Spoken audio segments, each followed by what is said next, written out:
As we know, the global hunger continue rising, um, especially since 2019, and that is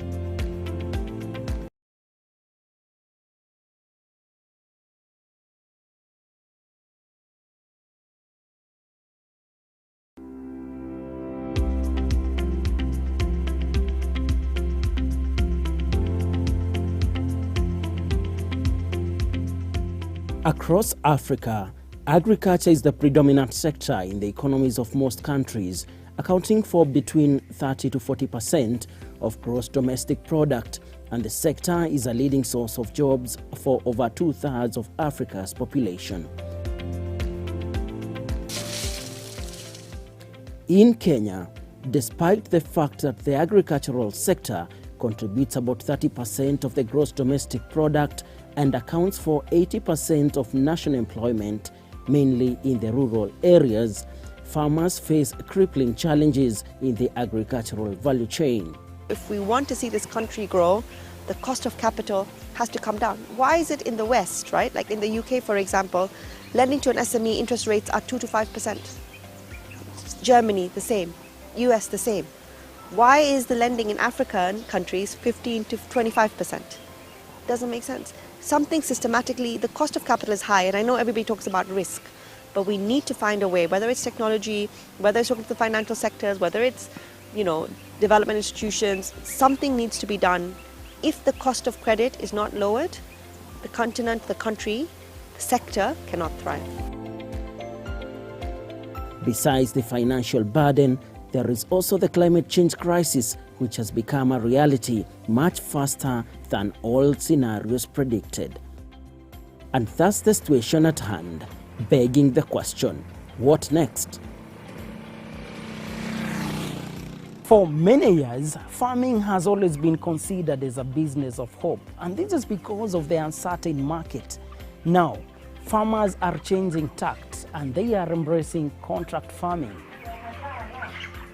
This farming model, which involves agricultural production being carried out on the basis of an agreement between the buyer and the farm producers, has enabled farmers not only access stable markets, but also embrace good agricultural practices. It is a good idea. Most people would think this is something that doesn't work, but for us it has worked over the years. We began small with 5,000 birds in 2012, moved up, upgrading the business and doing bigger houses, and currently we are doing 20,000 birds in a span of 5 weeks, that is 35 days. Anyone out there that wishes to do contract farming, please be encouraged. It may not look like it fetches a lot, but it is an assurance that you can do it over and over. And I would wish change in the soil acidity or alkalinity, which fix these nutrients or release them in too much amount that become toxic, like iron or alumina. Cold and hot temperature also becoming very high.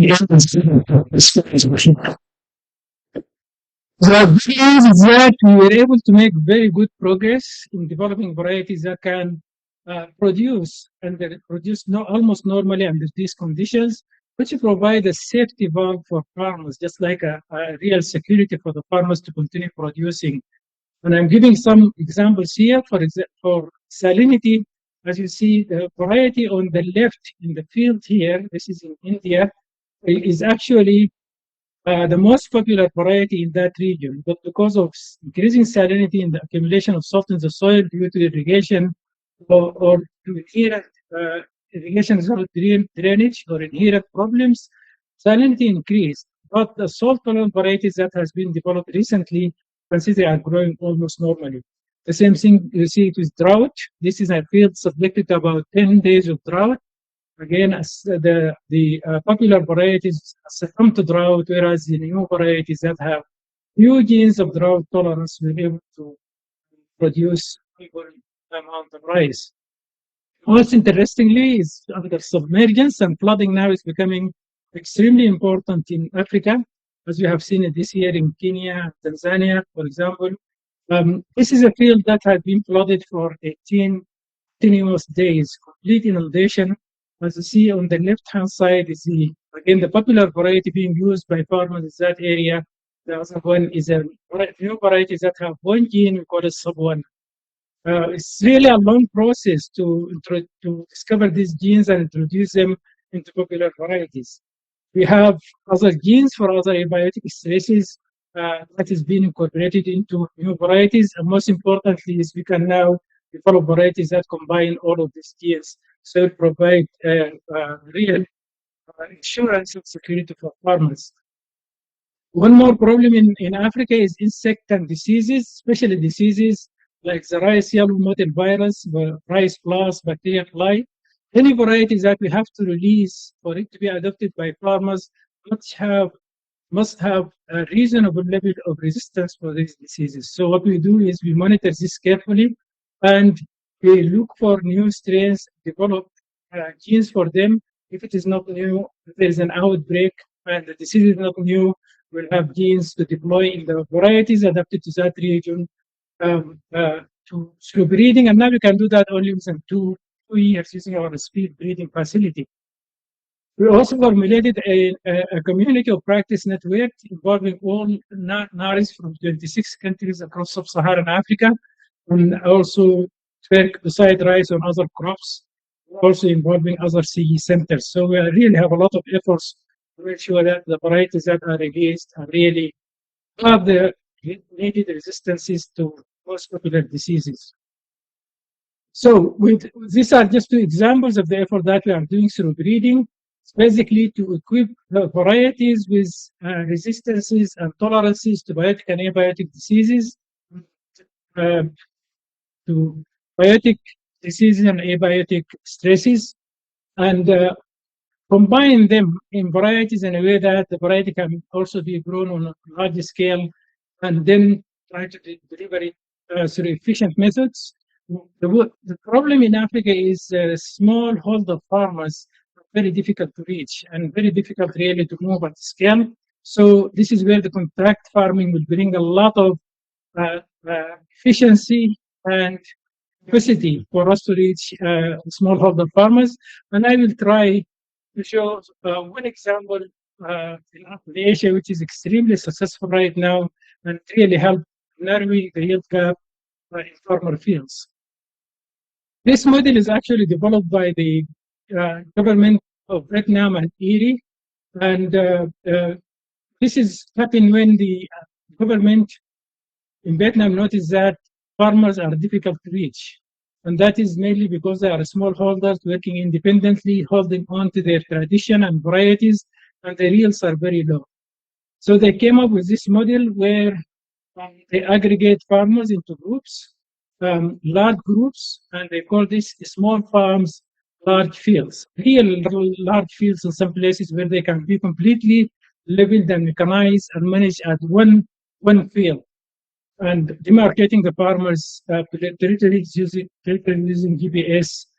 And on the other side, they brought in commercial exporters, millers, those who are working in processing, and also adding high quality for rice, all of them together also to be part of this network where they provide technical support and also provide training for agronomic practices and all agrochemicals, fertilizers, and other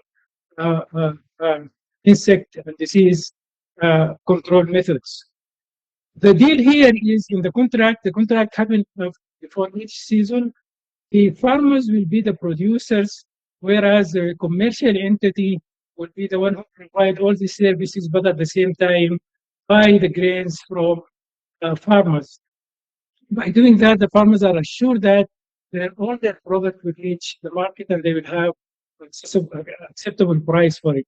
So this model of small fields, small farm, large fields now is almost dominating completely in the Mekong Delta, which is the core of rice production in Vietnam and also being adopted in other areas. Within this system, they also introduce another system which is called 1M, 5R, and the one is must do and the 5 are reductions. And this is basically all farmers involved in this system should use certified seeds. And there is very good seed production and supply system now in the country. And also, the five reductions is to reduce seed use almost by half, reduce fertilizer use, reduce pesticides, reduce water use, and also reduce post-harvest losses. And this by itself brought a lot of efficiency in the system and also to make sure that the rice is competitive. And that is why Vietnam by 2007 were able to be the largest rice exporter in the world from being net importer a few years before that. So this is basically the model which include the government as policymakers. So they provide all the empowering policy for the network, and then helping contract farming. The research institutions in the country, as well as international institutions like IRI, provide varieties through breeding and also the best agronomic practices, best post-harvest practices, and so on, and also provide training. Whereas the private sector provide inputs, link to finance institutions, provide all the services. So in this process, they also help in aggregation, processing, price, and distribution, and basically focusing on national markets and also international markets. One most important thing in this model is the byproducts now become important component of the value chain, where the private companies process the husks basically as building blocks or for soil enrichment, soil improving soil fertility and structure. They use the rice straw for compost, for producing mushrooms, and also uh, for mulching, and also for incorporating into soil, as well as carbonization to be added back to the soil, and also the rice bran for making oil and other things. So this, if you go to Vietnam, you find these byproducts of rice, all of them dominating the market. So it's a very successful system. Some benefits from contract farming in Southeast Asia include the following.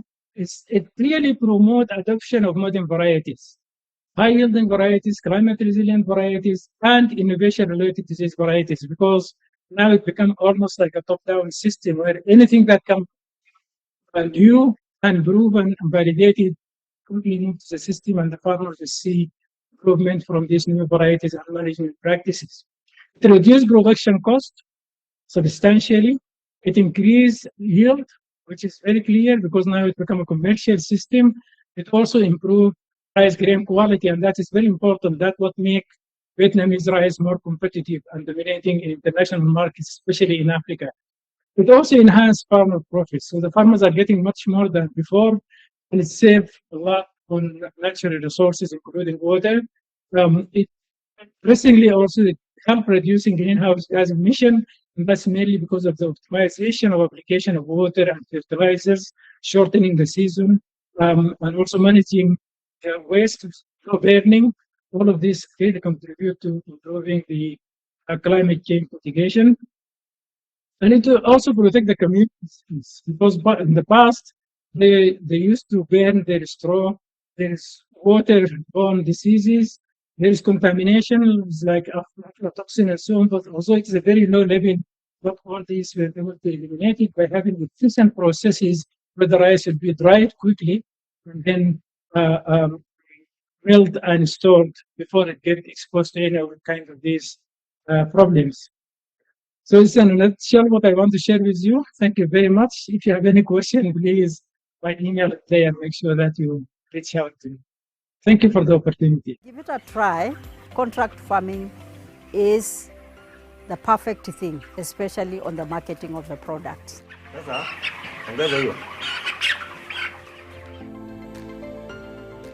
Contract farming has many agro-based advantages. Rich seam of information that he has given us. If you are a farmer who's engaged in rice farming, there you are, a rich seam of information that he has given us.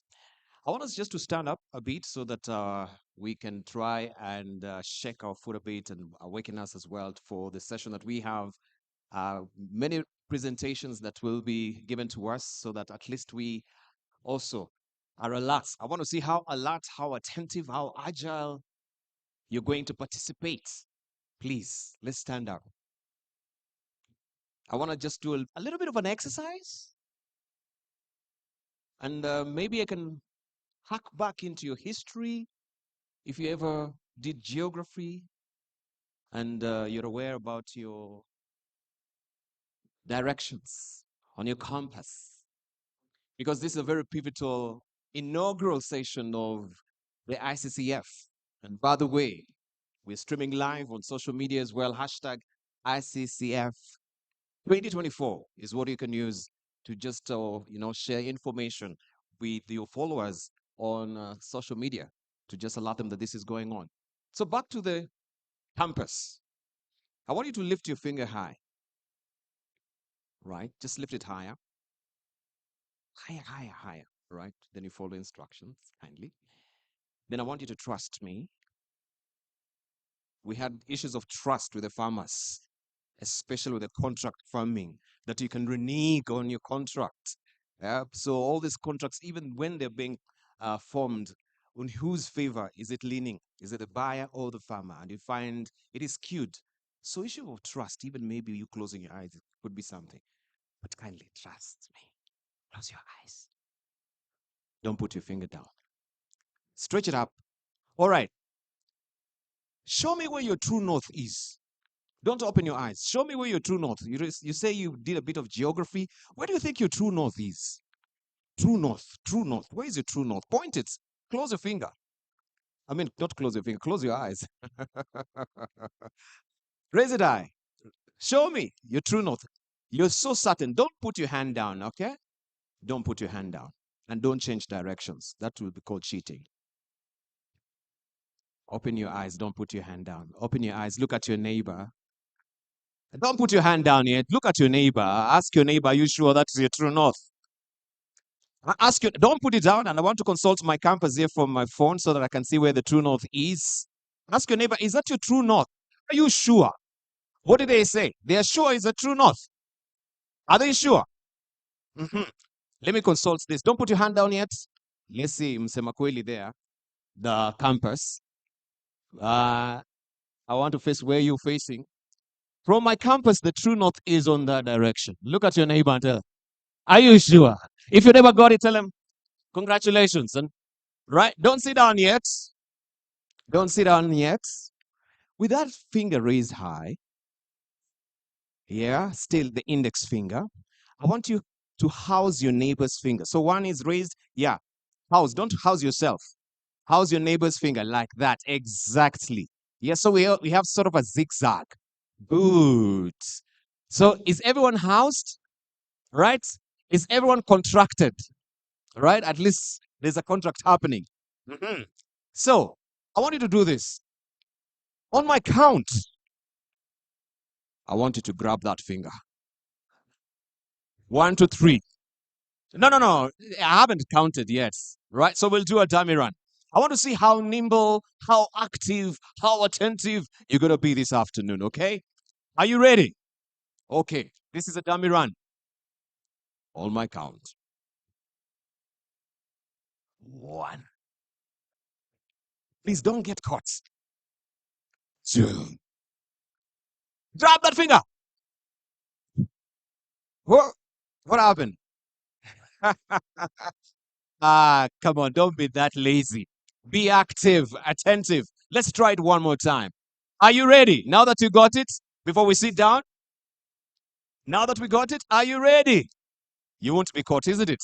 So tell me, how nimble, how attentive, how agile, how active are you going to engage this afternoon? On my count, this is a time to redeem yourself. This is a time to redeem yourself. 1.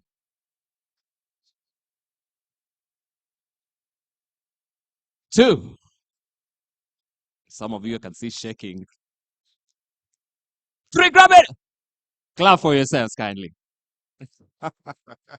All right, if you got caught, well, we'll have another session for you to redeem yourself. Right? So we want to hear and participate. What we can hear since morning is all about sustainability. It's all about environment social governance.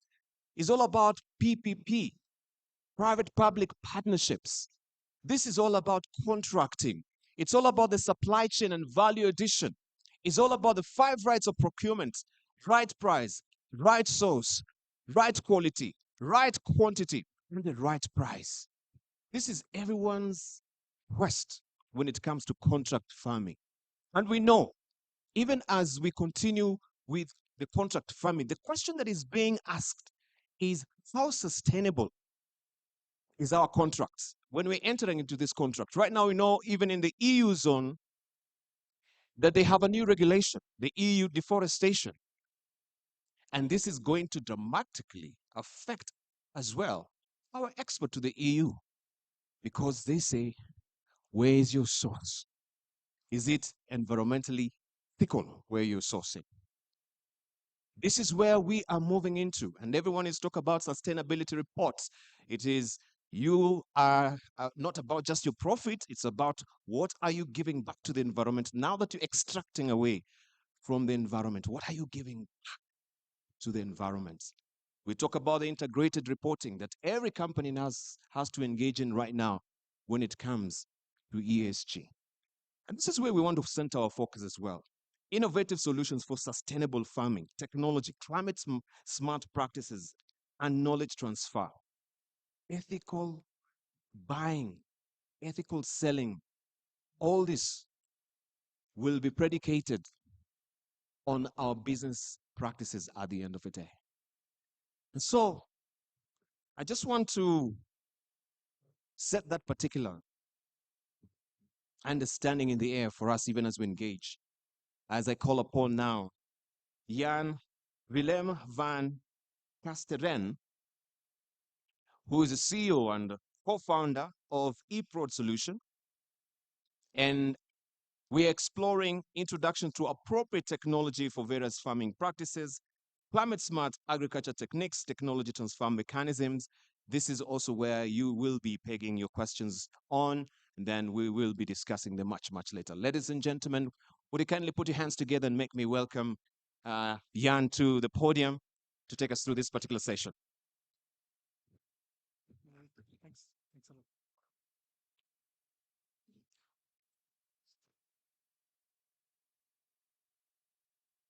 Let's.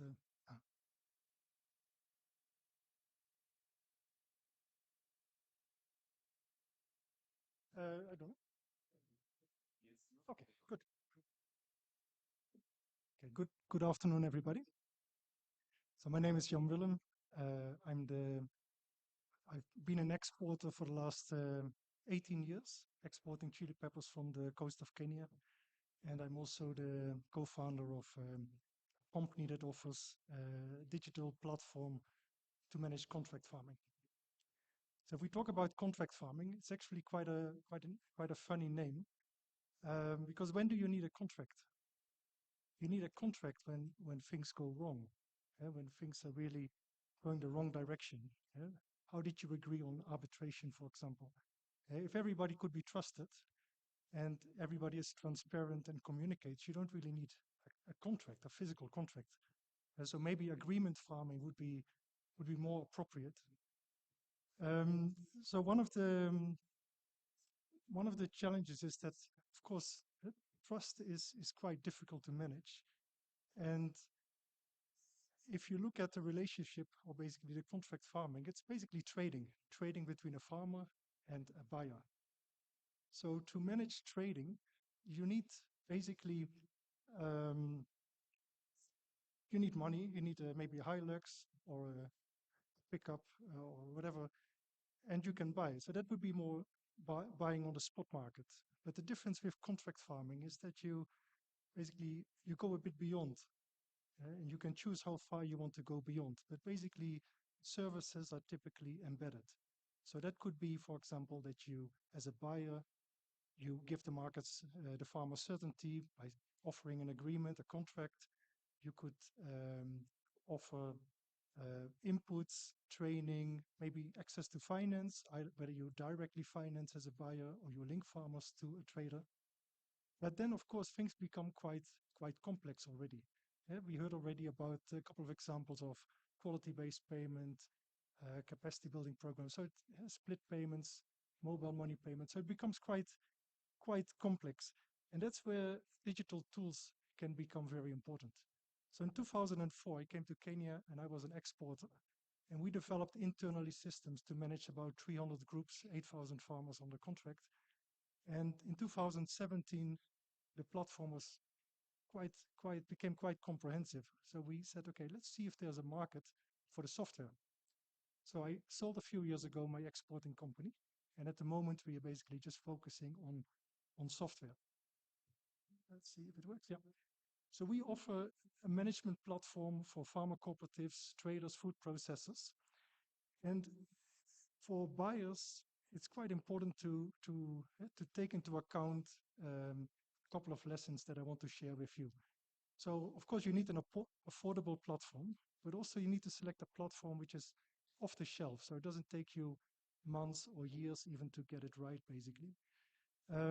And a platform should be easily to integrate, because nowadays there's not a single platform that can offer all the requirements. And it's very important that platforms can communicate with each other.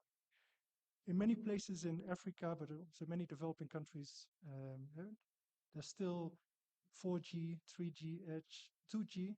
So you need to make sure that your platform can either work fully offline or can at least synchronize in very low bandwidth areas. Like eProd, for example, it synchronizes in a 2G network. And then data is becoming more and more important. So you have, we talk about ESG, basically impact parameters. Especially for the export market, it's more and more about not exporting a product, but you're basically selling a story about the coffee farmer, story about the cotton that became a t-shirt. So ePlot Solutions offers a management platform that can help companies to offer quite a holistic approach. We are in 22 countries. I see this map is not up to date. We're also working in Zambia, Congo, Zimbabwe. But basically, we work in a number of countries and we work in many different sectors.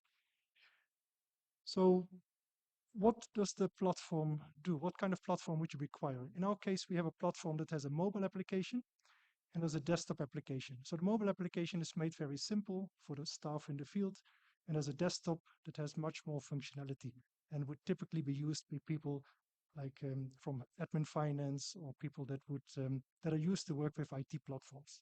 For example, the packhouse manager, the agronomist. It's important that you can integrate hardware, for example, Bluetooth skills, Bluetooth printers, sensors for quality-based payment, weighing skills.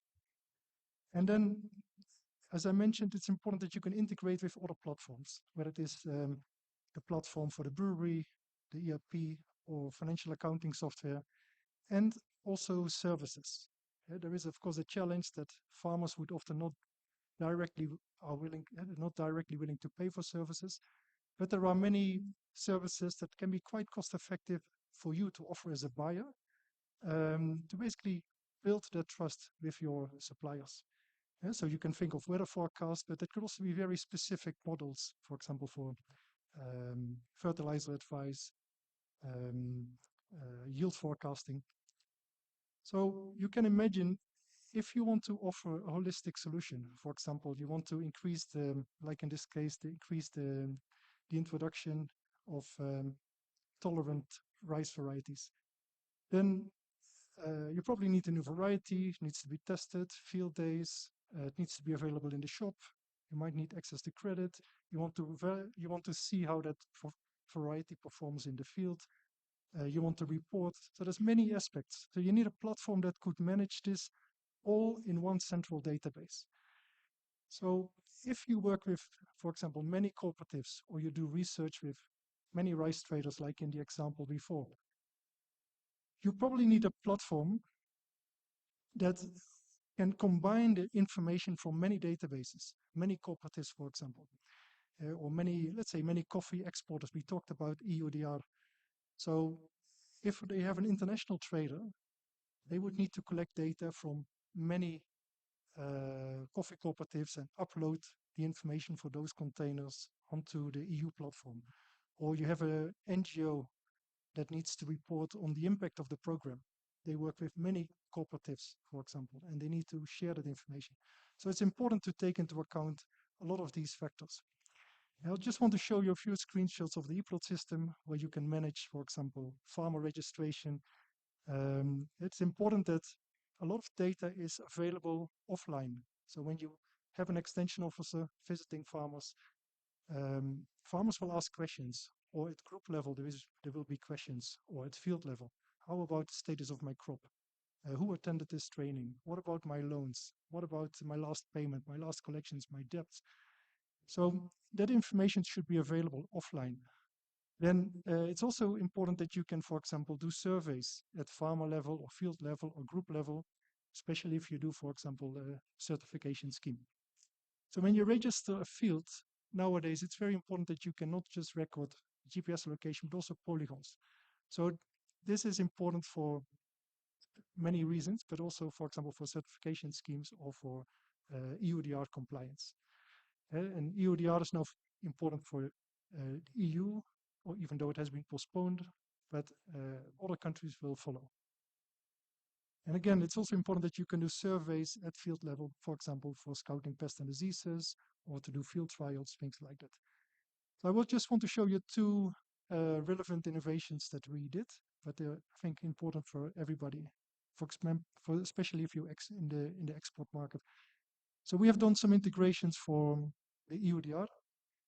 In ePlot, you can manage polygons. You want to detect if there's overlap that can be flagged before you share due diligence documents with your buyers in Europe, for example. Yeah, so that is very important, and all this is managed through APIs, basically information picked from other platforms. In this case, the EUDR platform, and therefore this interoperability with different platforms is really important. Yeah, so when you select a system, another example is an integration for soil analysis. There's a Dutch company, AgroCares. They have a tool that has its own database and can do soil analysis with a mobile device and communicate through email. So we did an integration where you can find basically the farmers in ePlot. On their tool, select the farmers, the fields that have then all the information filled in, and then you share the information by SMS to the farmers or on the mobile app of the extension officer. So you can look it up when you are with the farmers. Yeah, so just some small innovations that make it better to use. Now, new developments are, for example, on the GDPR, data privacy management. So it's very important that you manage that information. Has the farmer agreed that you can share that information with the bank? Did the farmer have a chance to opt out? Yeah? From now on, you cannot share this information with AgroCares, for example. Yeah, so you need some specific functionality there. And these are all things that will become really difficult to manage that on paper, or if you don't have an integrated system. We have in this case also integrated biometrics, and the biometrics is used to confirm transactions. So it is basically you create trusted transactions, so a farmer cannot deny to have received a loan or apply for consent, things like that. So the integration of biometrics, but could also be a OTP, one-time password, or other things. These build trust. So there's actually a lot of things you can do before you would really even have to move to a blockchain application, which is quite a big gun to kill a mosquito. Yeah? So we are trying to be more like a knowledge partner, knowledge center for our clients. Yeah, we work in 22 countries. We work with many companies, many sectors. And our clients constantly have new needs. So it's important that we have that also trust relationship. If the clients have new needs, they should come to us. Often we have the functionality already, and then we can just add it or we build it for the clients. So that's why we work with other partners, in this case with Brüller, a Swiss company that globally dominates the market for grain processing with their equipment.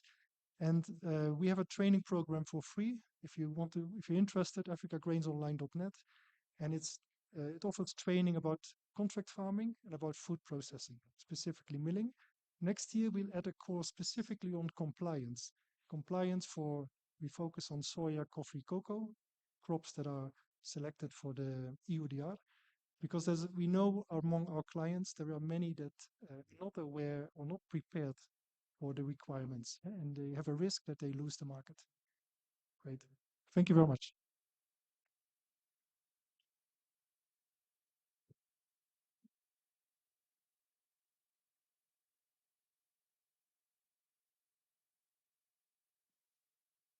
A round of applause for him again. And indeed, we realize that it's all about partnerships.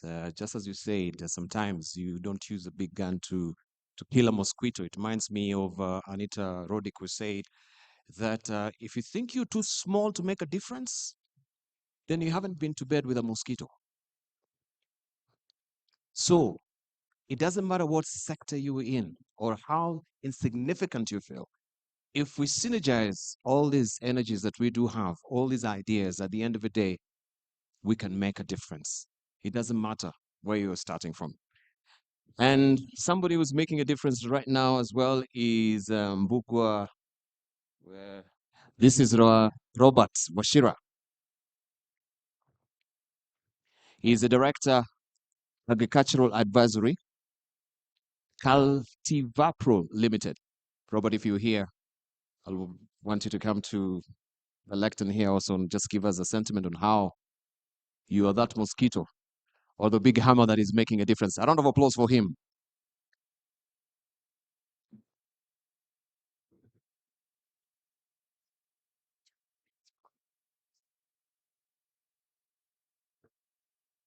So good afternoon, ladies and gentlemen. My name is Robert Washira. Some of you are very common faces. And the reason why I am thinking is a surprise for some of you to see me wearing this hat today is because I am from the input side of things. I'm an agronomist by profession. I've been in this game for more than 20 years now. So right now I'm dealing with the delivery of the inputs I've been developing and talking about for the last 20 years. And if I may ask us this afternoon, what is the common denominator of every one of us here, assuming farming is our end goal? What is our common denominator? What is that one thing that unites all of us? Food. Very good. Anything else in that line? What is that one thing if we did best, everyone would get EX in their KPIs? Starting with the letter Y. Yield. It doesn't matter what you're doing. I mean, all of us here are in the business of increasing yield. And the land that we have right now is not increasing, unfortunately. The weather that we are experiencing right now is not favorable. The inputs that we have today are not getting cheaper. Neither are the people that provide the labor that we so seriously need to do that one thing that unites all of us, and that's labor. Now that I have your attention, boys with toys. So recently, while I was doing my, looking for bread like every one of you, I started thinking of these inputs that I've been telling farmers about for the last 20 years. Most of us have very good inputs. If you're in the input industry, very good inputs, very good crop protection products, very good crop nutrition products, very good, structures to protect the crop. But yet, for some reason, we still get new inputs coming to our industry, to our space. And the input that comes latest claims to be better than the last one and probably more expensive than the last one. So what is that one thing that makes these inputs not probably do what we tell the farmers they do? And that is why the thing that, the space that I decided to occupy is to make those good products that you have, that the farmers are presented with, that the farmers so pay very expensively for, work as good as they should. And this is when I decided to venture into drones for agricultural applications. Now, I know you're looking at me and wondering, okay, we're in Kenya, all these regulations that we have around, just sit back, relax, I will land my plane very well. And probably to start with, this year, we've had quite some rain compared to 2022. And when we get this kind of rains, the farmers,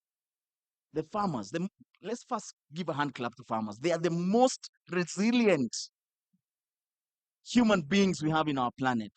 They go back, not considering what was there last year, whether it was dry. When God gives us rain, they go back and start farming. Lo and behold, the tractors cannot access the farm, but we still have good products in the shelves. So they have planted, they need to do herbicide applications, they need to do fungicide applications, they need to do foliar fertilizer applications, but they cannot access the farm because the tractors, the only method they have to do an application is not working. And so we must, underline the word must, we must adopt these new technologies. We cannot be left behind. I was sharing with one of you who came to the stand of Cultiva Pro, and I told them probably one of the reasons why we are having so many large land subdivisions and fragments of land that cannot do anything is because people don't have access to the right technology, so that then you decide, you know what, we have 100 acres, we are 5 brothers, we cannot get a good good technology to do what we need to do to maximize yield, so let's subdivide it, let's build structures on this land.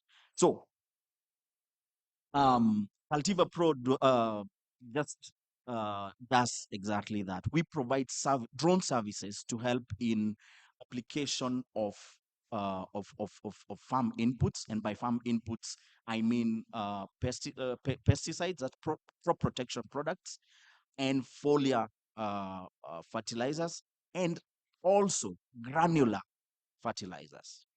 Now, let me ask one final question. I like interacting. Somebody name for me the type of pests we have. Pests. If you hear pest, what comes to mind? Ants, aphids. So insect pests. Okay. What else? Just quickly, I have just 10 minutes and I'm almost done. Yeah. Insects and rodents. You know them. Just quickly so that we finish. Birds. Okay. Now we move from animals. Anything else? Weeds. Anything else? Bacteria. Diseases. The final one? What? Human beings. Clap for him. That's the pest I was looking for. So the reason I was waiting for that pest is because in fertilizer application, especially in T-zones, the greatest pest is human beings. They're given fertilizers to go and apply. They apply half the rate and they sell the other half. So you don't get the yield and you don't get the money back. So we decided to come into that space and say, if you're using quite large amounts of labor to apply granular fertilizers, you need to get a drone for that. If you're applying pesticides, the reason why pesticides and foliar fertilizers are sometimes not working is because of a few reasons. I said weather. So you spray and the tractor is still in the field, and lo and behold, it rains. So what do? It's washed off. You did very good work, you bought good pesticides, the whole thing is washed off. Or you were planning to spray, but then it rains for a week, the tractor, as I said, cannot go to the farm. Or you've just started spraying, but the time The time you have is so little because probably the disease had already started spreading. So with that, we need to start rethinking application of inputs. And that's what, I don't know whether this thing is working. Maybe next slide.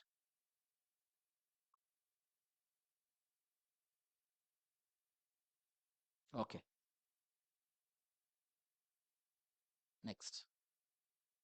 Yeah. So what do we do with these nice machines? We come to the farm and map the farm. And data is very important. So that then for those of you who are not only contract farmers, but you're also Facebook farmers, you can get your data. How much of your land is being sprayed? And that comes down to how much input do you need.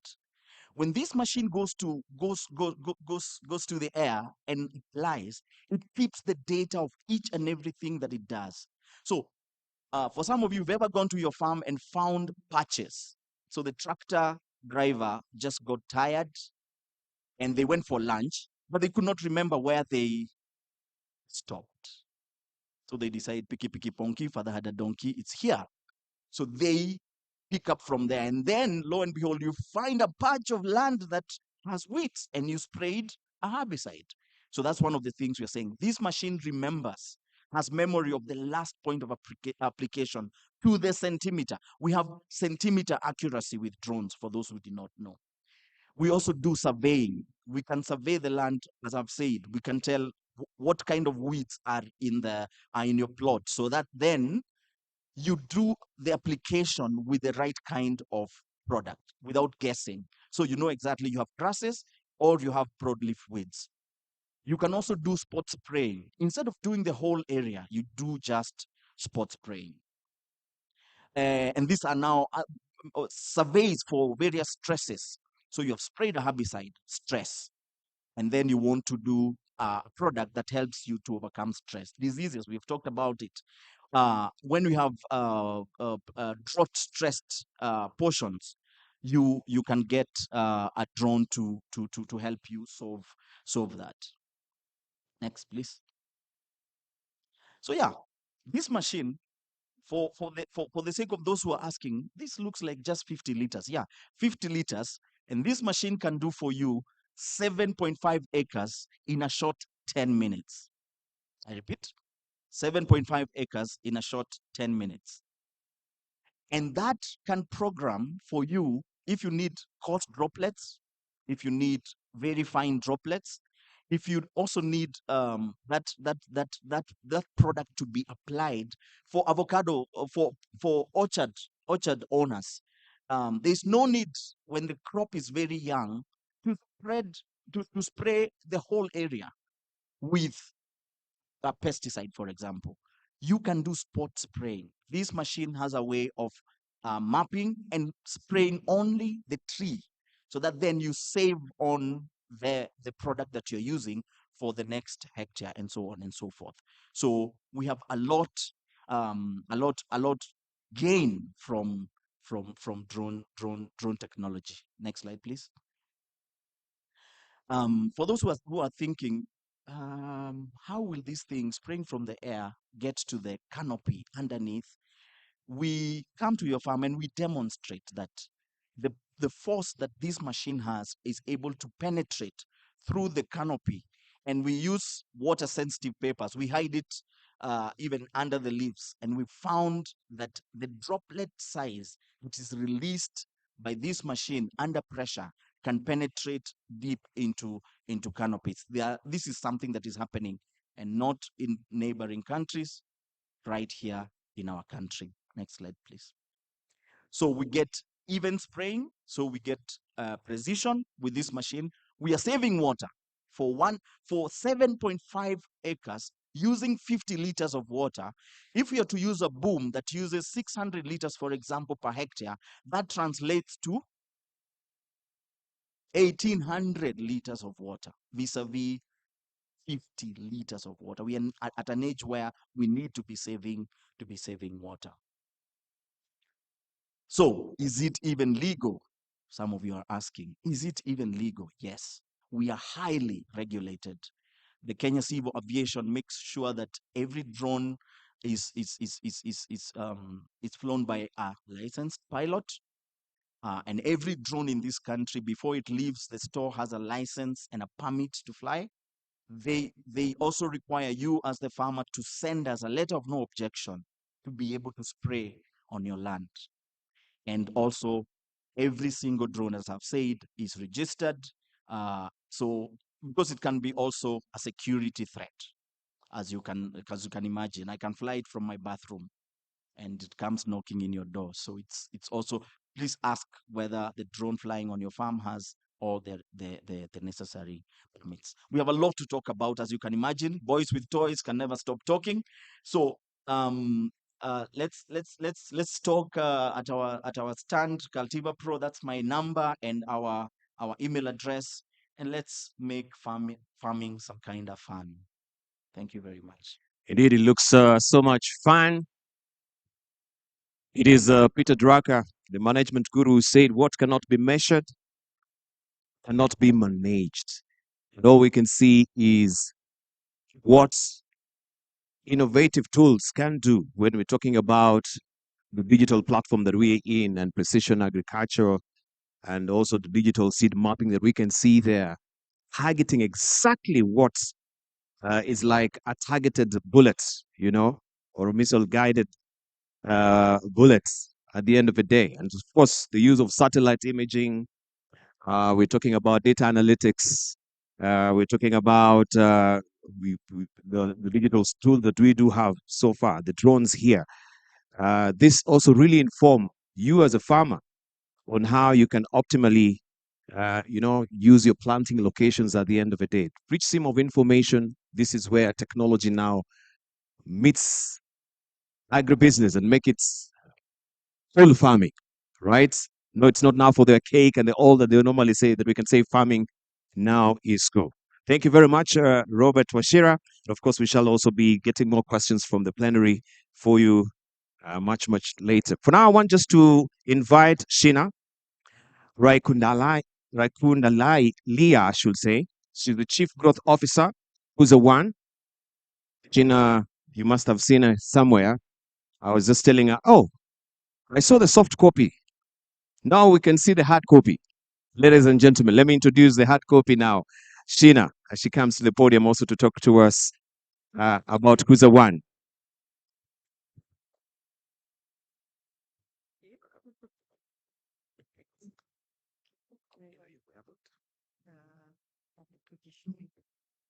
Clearly, I'm the shortest here so far. Oh, this way, right? Oh, great. Oh, it's right here. Okay. Let's go back. It works. Hi. Hi, everyone. My name is Sheena Raikandalia, and I'm the Chief Growth Officer, but clearly very short, at Kuza. Very excited to be here and just hear everything that everyone's been talking about. So what I'll quickly do is start by sort of explaining Kuza and just our journey. We've been around for quite some time here in Kenya, and really we've worked with large, small partners. And it was just in the last 5, 6 years that we went deep into agriculture. And we've had some amazing impact. One thing to start off with is we are a social enterprise. We're a B Corp. So we're a private sector company, but for purpose. We believe that it's very possible to do good and make money at the same time. So why are we here and what are we doing? So I think it all starts with, and for us, it all started with who we like to call the smallholder farmer, the mama farmer. And what we realized is she faces, and it's usually a woman, and she faces a whole lot of challenges. And we look through the challenge and we sort of look at it like sort of like a cycle that she's trapped in. So one, farmer KYC. Everyone talks about smallholder farmers, right? Who are the farmers? How much land do they have? What are they growing? When are they growing? We don't know that. Then we looked at extension services. Guys, remember back in the day, Kenya used to have good extension services. How are we now? How many extension workers are there per farmer? Guess? Any guesses? 1 to around 3,000. And in some areas, even worse. Do you know what FAO recommends it should be? 1 to a minimum of 300 farmers. That's FAO recommendations. So digital services, extension services, we don't have. Inputs, we all know this. We need good inputs to grow. Regen agriculture, this is becoming, climate smart, green. Unfortunately, Africa, the country we least contributed to climate change, we're suffering the most, right? But it's there. Credit, access to finance. If anybody heard sort of the clip that's been playing around, my biggest bugbear is it is very expensive to get credit in Africa. What are our interest rates in Kenya? 24%, 50%. They ask you for collateral, land, everything. In Europe, in the UK, you can get 0%, 2% if you're a young agripreneur. So access to credit is a huge issue. Mechanization, we talked about tractors, you talked about drones, all of these things. Post-harvest losses. Talk about the farmer growing. And then in some value chains, up to 70% is lost. Can you imagine? 70% is lost. And on the other side, we have processors, buyers who are saying, I'm not getting quantity, quality, consistency. And yet 70% is being lost.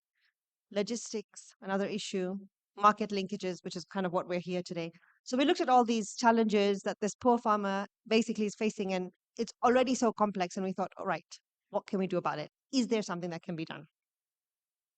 So we started with thinking, let's reimagine how we can solve this. And we started with the first point, which is extension. And we said, let's see if we can think about how we can do extension. How can we get good information to farmers? And we said, instead of always talking about the farmer, and obviously the farmer, and we've seen statistics, is getting older and older. But what does Africa have? What do we have in Kenya? We have young people. Do you know the median age in Kenya is 19? Most of us are 19. So what if we could train young people and make them agripreneurs? So not farmers, but agripreneurs. Somebody who's doing agri-business. What does that mean? Can they provide advice, information? Can they provide inputs, farm mechanization, financial services, and most importantly, market linkages? So could this be the solution? Could we have young people doing this? Now, this looks like this poor person is like an octopus, right? Can one person actually do this? Does this even exist? Is it possible, right? So we said, let's make it possible. And how do you make it possible? So you make it possible by getting young people or getting agripreneurs ready. So what does READY mean? READY is the Rural Entrepreneurship Development Incubator Program. Think of it like a mini MBA, but in rural areas. So it's like a 15-week course, and it starts with a very basic thing, mindset, changing your mindset, thinking business, right? And what is the one requirement to to become an agripreneur for us is you have to have an agripreneurial mindset. We don't need you to be an expert in farming, agriculture. No, you just need to have that mindset. And number two, you need to be from that village. We don't want you to come from Nairobi, Mombasa. No, it's from your ward, from your village. You have to have that local connection. And I tell you why. Everybody's talked about it. Trust. Do you know some of those young agripreneurs? You know what they said to me? I don't care about any contract or this. This one, she's my mama's friend. If she finds out I've done this, I'm going to be in big trouble. That's trust, social trust, relational trust. Very, very important. Can't put in a contract. I'll breach my contract, but I'm really scared of my grandma. I won't do anything that makes her unhappy. So, relational trust. So now the second point is, fine, you train all these people on agriculture, or you train them on business and mindset and profit and mini MBA. But why would a group of farmers listen to a young person? What do they know about farming, right? This is where technology comes in. What we have done is we've created this backpack, and I should have brought it with me, but it's a backpack that a young person can carry. And what we have done there is we've digitized 42 plus value chains. So that's crops, livestock in TikTok videos, 3-minute videos each in 10 languages. Now, the technology that we have created doesn't need electricity, so it doesn't need internet. Everything is pre-programmed in that pack. So what that means is a young person can go and we connect them to farmers. We connect them to about 200, 300 farmers as per FAO guidance. And the farmers decide, they're tomato farmers and dairy farmers, fine. This is what we want to learn about today. Put out my backpack. It's got a projector screen. It can be bigger than this, really. That's the technology. And they decide which topics. You want to learn about soil, you want to learn about planting, depending on your season. Farmers choose. They're very clever people. People know what they want to learn. They choose, and the agripreneur facilitates that sort of training. And all of a sudden, a young person who is not an expert is able to provide information that the farmers want where they are, without electricity, without internet. And what's really exciting then is all the stuff people say AI and all the buzzwords and data. But what we found is the same questions that the farmers ask in one area, they're asking in another area, they're asking in another area. So all of a sudden, we now also know the kind of things people want to know. So I'll give you an example. Young person goes, trains the farmers on maybe soil testing. Now farmer says, well, okay, how do I know what my soil is like? How do I test my soil? This is where our marketplace comes in. It's called the One Network. Young person goes on the network and says, okay, you're here, you're in Kikuyu, you're in this area, you need soil testing. These are the 3 soil testers available. This is how much they cost. Let me connect you. Farmer gets what they want. Agripreneur earns an income, becomes sustainable. Many of these agripreneurs are specializing, and that's super exciting, and I'll take you through it. This is some example of the regen content that is out there. See, everybody talks about regen and green and climate change. To a farmer, these are big words. And also, let me tell you something. Traditionally, African farmers and Asian farmers were practicing green regen practices. Guess what? We got colonized and were told to plant like things that are really bad for the environment. Now you're coming back and telling us go back. So let's be clear, the farmers' traditional practices, really smart, really green. But what we have done is we've said, taken traditional practices and new practices using technology and created like these 3-minute TikTok videos. So these are some examples of the kind of regen content that we have available. And this just, yeah, sorry, I should have probably brought it so I could have given you a live demo, but I thought in 10 minutes I wouldn't be able to do that. Great. So what is the path? The agripreneur, you train them, you build their capacity, you link them to the farmers, but then they have to be sustainable. So they earn their commission through the One Network. And that is how it carries on.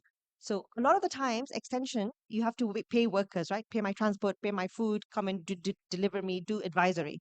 But for a young agripreneur, they want to go in front of their farmers. That's their market. They want to understand their customer because now the farmer has become their customer. So it becomes sustainable. This is how we see this. What we're saying is it's systems change.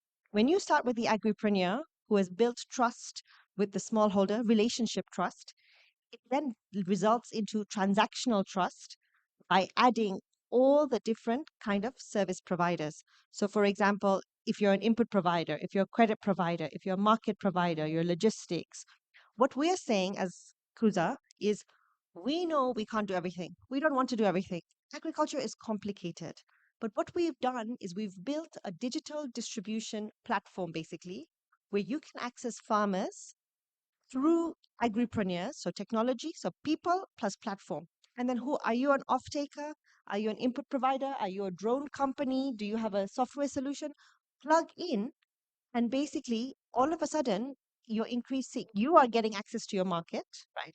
Farmers are getting access to you, and we're increasing individual dignity, agency, and choice. So we are saying we definitely don't want to do anything. We can't. But what we've been very good at is training these young people who've built the trust of the farmers.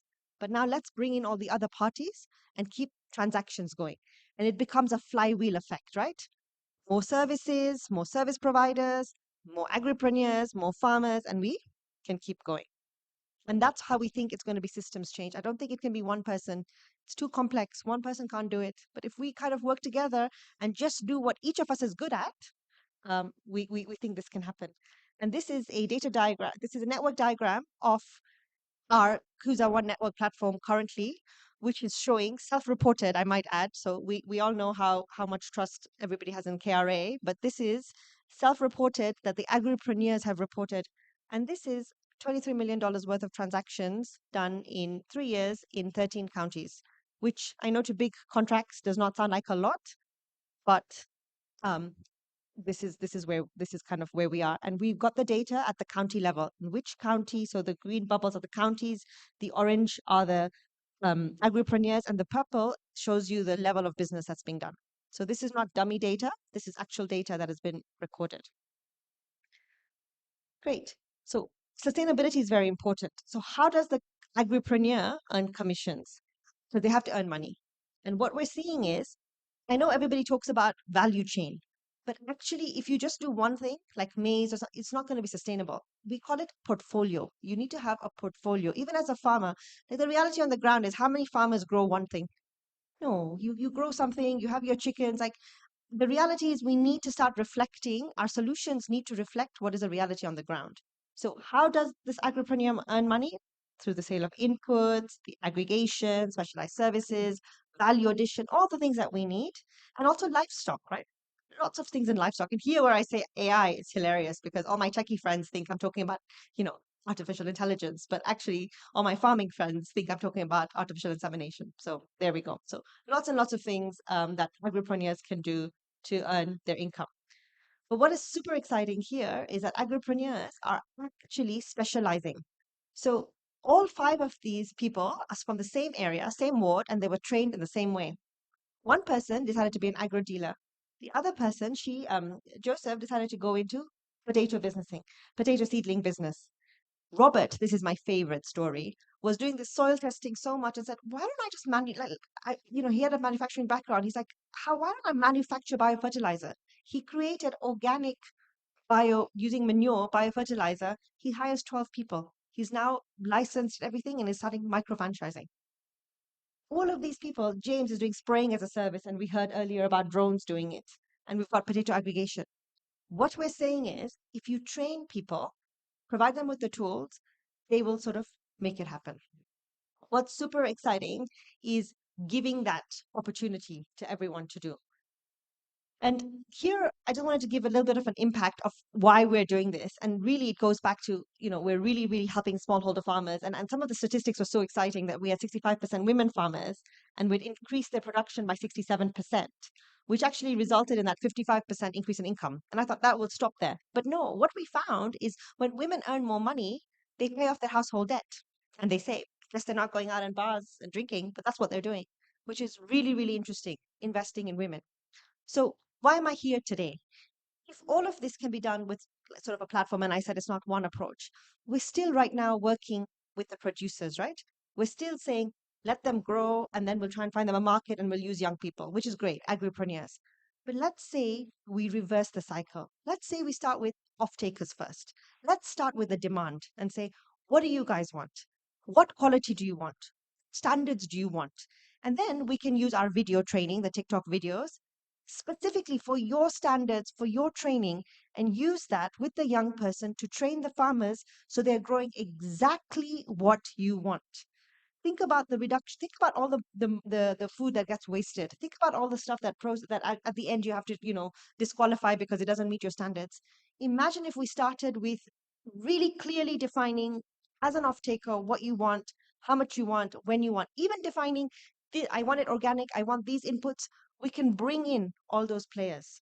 And you know what? I started off with that financing problem. Like, why am I paying in Kenya and Africa? Why are we paying 20% on our loans? If there's an off taker at the end, you're de-risking it already. So now you finance players, you have no choice to say, oh, it's very risky. No, here, we've de-risked it for you. And we're tracing it for you. And again, not going into blockchain. We don't need to do that right now or great for the future. But that's the future. I think we really need to start demand, work backwards, train the farmers using a young person because you need to have people and platform. And I think that's when we'll see true systems change. And I think this is where contract farming fits in. Doesn't have to be one contract. This through technology, we can make it bigger. We can, do lots of value chains. And this is how we de-risk, right? Different farmers doing different things, etc. And as we keep doing it, what we're seeing is relationship trust translates into transactional trust. And all of a sudden, the trust that is so broken, right? And it's not just broken from the farmer side or from the buyer side, it's broken everywhere. It'll be the first step to start rebuilding it because it's a win-win and everybody wins. So thank you so much.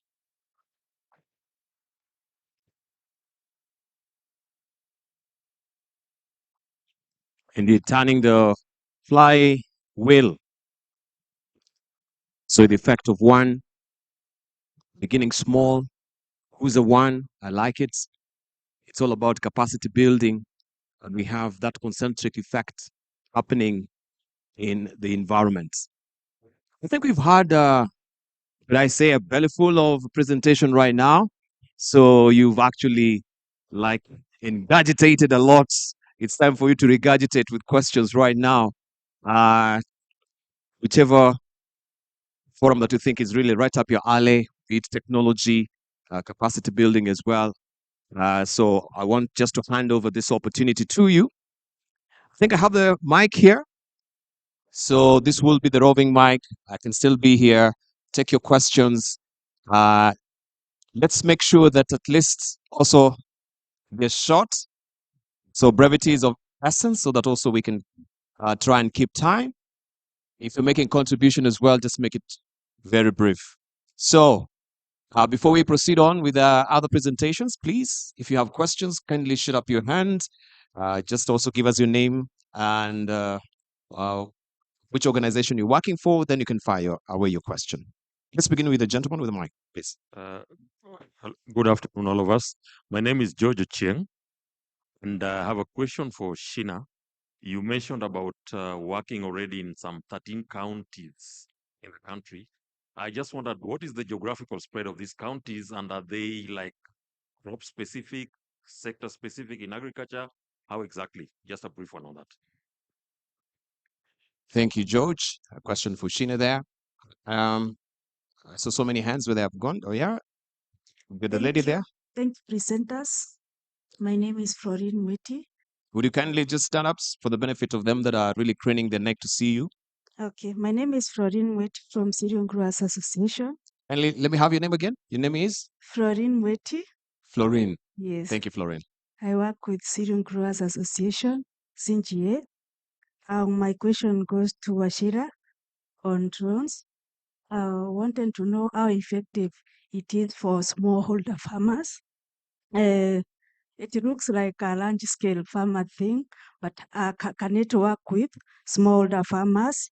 And then in terms of environment, when it is spring, for example, maybe does it take care of our environment in terms of the way the spray is spreading to other farms? Maybe if I'm growing rice here, then you are spraying maize here. Does it have effect? And thank you for that technology. Thank you. Thank you, Florine. I hope Washira will take a note of that question as well. So how is it eco-friendly? How effective is it also for the smallholder farmers? Some more hands, please. Yes, we can have the gentleman, the spectacled. This is Peter. Yes, Peter. Yeah. I think it's a comment more than a question, but I had been asked what are the other alternatives to the old traditional contract farming, and I think Sheena has just shown us that it's not just the traditional contract farming. There are other methods that are working, and thanks for highlighting the youth, because I was wondering how do we bring the youth into this contract farming. Fantastic. Nice contribution. Other friends? Yeah. We have a lady with the polka dots there.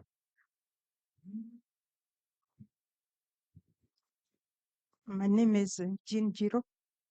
The lady actually just asked the question I wanted to ask, but yes, again on drones, it's the perception is that it's for large-scale farmers. But I was just thinking, how about the cooperatives like coffee or the tea, the people who do foliar spraying, for instance, or even county governments? Wouldn't they buy drones and they spray for farmers at a fee? Because, as you say, it's quite efficient. Even the data we have, if you ask the maize production in a certain county, the figures we get sometimes don't add up. But with that precision, maybe it's a good way of managing our data, how many acres of coffee in Kirinyaga or something like that. But the question also is, it can spray 7.5 acres in 10 minutes. What is the cost? Right. What is the cost?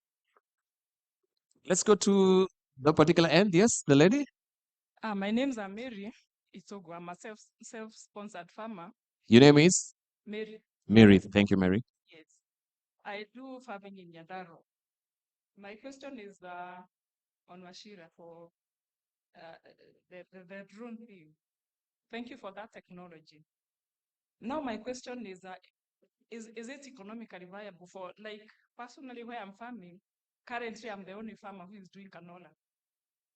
And like at the moment, I really need that drone because the stage at which the canola is, I cannot penetrate. But being the only person there, is it economically viable to come and do it for me? Right, is the drone economically viable? We have another hand. Good afternoon. My name is Tibo Mondi. For Washira, I need to understand this drone, whoever is operating it, is there any room for manipulation? Let me explain it further. For those that are Facebook farmers, sometimes you'd want your farm to be sprayed. Whoever is managing that might dilute the rate.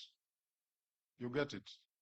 So is that also a possibility in this particular case? The rate of application. Thanks. Right, you've taken mental note of that as well. The last question, then at least we'll continue with the conversation. We'll have more opportunity to also ask more questions. I'm Gladys Kahindo. My question goes to Washira on the drone technology. Are there opportunities for financing? I mean, are you able to link farmers to financials? That is, if they want to use your services. And the second question is on the acreage of land, the minimum acreage of land that is needed for the drone technology, because there are companies that work with smallholder farmers. So if we were to work or rather contract a smallholder farmer, what minimum acreage do they need to have so that they can use your services? Thank you. Thank you. All right, let me just allow one more.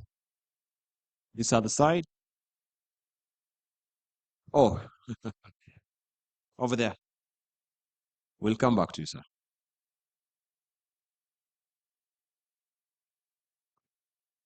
Good afternoon, everybody. Good Thank afternoon. you for the opportunity. My name is Frida Marete. My comment or maybe request goes to User One. I'm an off-taker and I've really loved the presentation and the way you are training the youth. My challenge is I'm not having enough raw materials. I'm in secondary variation. So how can we partner with you so that you ensure I get the quality, I get the quantities that I need, and then I'll sort you when it comes to the market. Thank you. All right. Let's stop at that. We'll take more questions after they've answered this. It seems also there's a flash of interest to the drone as well. But let's just begin with you, Sheena. We had George Ocheng. Where with the geographical expanse? Maybe you got more clarity on it. You can actually explain it to him. Yeah, thank you. And sorry, I think I rushed the first slide. Okay, can you hear me? Oh, this is what happened. Yeah, so I think one of the things that I forgot to sort of mention was we've tested Kuza in 7 countries. So actually, our platform has been tested in 7 countries. Obviously Kenya being the primary, but Uganda, Rwanda, Tanzania, India, Bangladesh, and we have a platform of 1.2 million. Could you boost that mark, please? I'm sorry to butt in, Sheena. Or if you have another. This one? Yeah. Okay. Sorry, it's a bit weird. I'm going to speak this side. I know it was your question. Just bear with us for now. Okay. So yes, I forgot to mention that actually Kuza has been in 7 countries. So we've tested the model in obviously Kenya, which is our prime, but Uganda, Tanzania, Rwanda, India, and Bangladesh. And in total, we've worked with 1.2 million farmers whom we serve through 6,000 agripreneurs, so young people. In Kenya, we have around 200,000 farmers and 2,000 agripreneurs. And although I mentioned that the transactions that we recorded from 13 counties, we actually have we're in 42 counties. We have MOUs with 26 county governments. So we're, through our young people. One of the things that I would say though is we're value chain agnostic. And one of the things that we're trying to do also is, so in Kenya, there was a farmer registry. We now know in Kenya, 6.4 million farmers have been registered. So another thing that we're trying to do is understand if an off-taker needs a certain crop, etc. Are we able to also try and convince farmers who might be growing maize to grow green grams or whatever it is? Because I think that's really, really important. We're very value chain agnostic. We want to be based on demand. It starts with working with what farmers are already growing, but really the dream state is understand what the market wants and help the farmers grow what the market wants. I hope I answered that question. And to the lady at the back about how to work with us, again, I probably should have made that clear in our slide. We're an open, decentralized platform. We would love to work with everyone. The idea is it's an open network. You just share what you need. Again, it's not us doing it. We've created the platform. We would share your needs with our agripreneurs, would work with the farmers, and then through the network, we would try and make that happen. So what we are is an enabler trying to bring different parties together, but someone like you would be a key partner for us because you create the demand. And I think what we really, right now, so far, I'll be honest, we start from this side. What we're trying to pilot and we're looking for like-minded partners is let's start exactly, as you said, from your side, from the demand, train and work backwards. And that's what we're working on right now. So anybody that's interested in joining us, if you, whether you're an off-taker, you're a service provider, please find me. I put my email here. I hope you're sharing the presentation. Drop me a line, add me on LinkedIn. But we would love to partner. The whole thing is it has to be as broad as possible. Flywheel means as many partners. Yeah. Thank you. Thank you. Thank you. All right. So our question also, or questions were expressed to you, Washira, just regarding the drone, first by Florine from Cereals Grain Association. How effective for smallholders, farmers, is this drones? And we can tie in as well with the question of it being eco-friendly, still expressed by Florine. And Gladys wanted to know as well, or Mary that is, how economically viable is it? And also, there's a question of manipulation. How open is it to manipulation? Gladys wanted to know what opportunities are there for interlinkages. So now you can actually, now that you're in that particular field, are you open maybe to understanding how you can make linkages with financiers for people who are actually interested in this technology?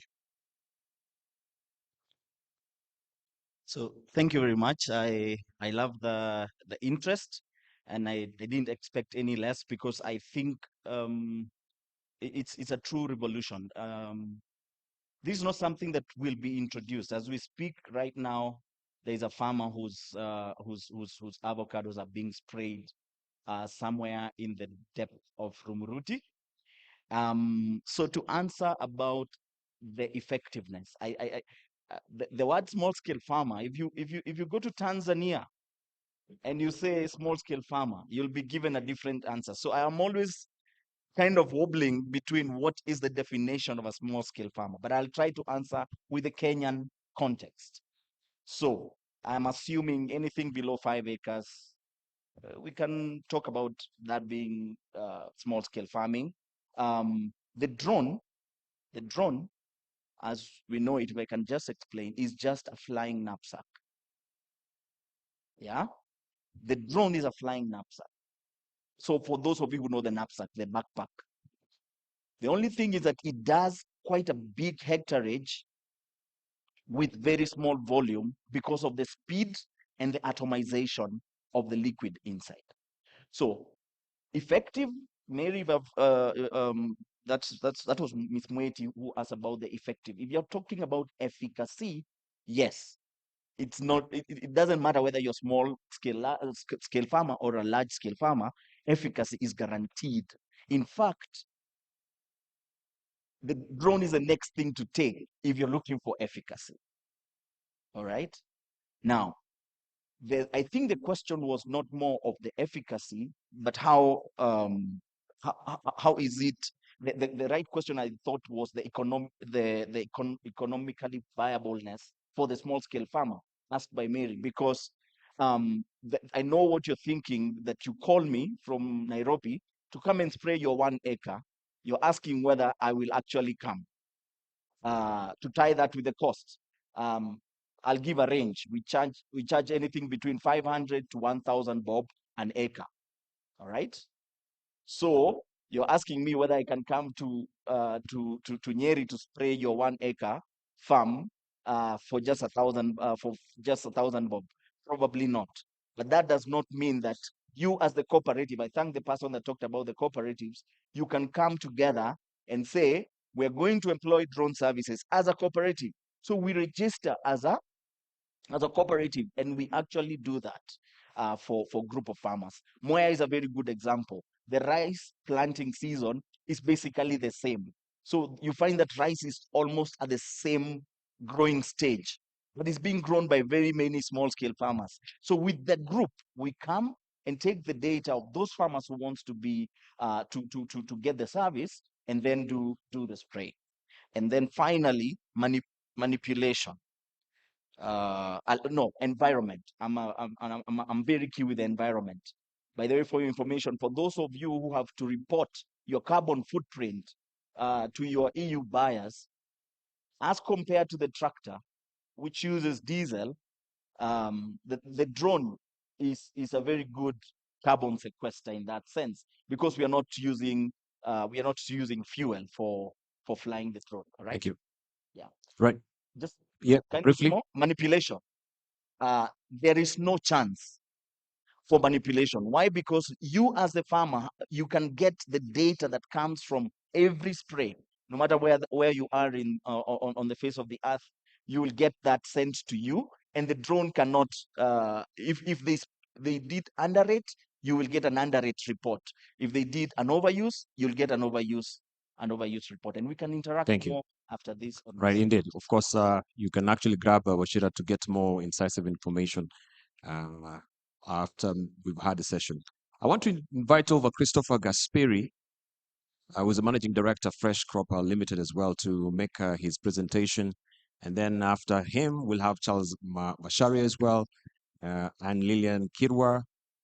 So let's just follow that particular order. Kindly, let's also be a bit brief so that we can also save on time. Thank you. Put your hands together and, of course, to make welcome Christopher Gasperi.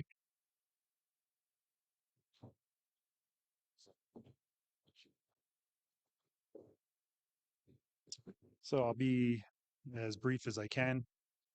Sometimes when I get talking, I can go a bit more. I was supposed to be coming up as a panelist, but I guess I'm going to do a little bit of a presentation for you. But to understand Fresh Crop, you have to understand my story. So originally, my wife's family came to Kenya about 35 years ago as missionaries.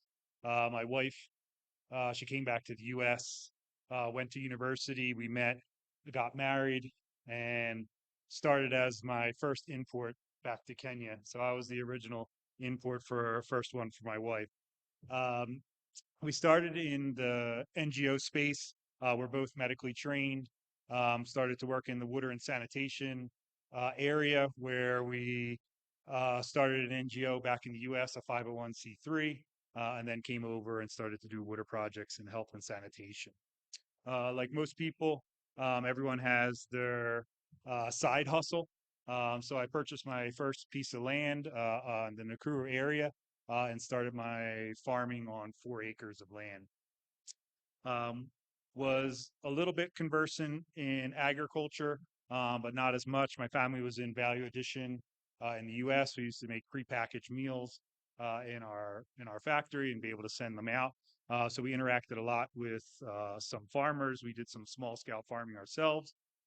So I figured, let me give it a try up on the newly purchased area in Nakuru County.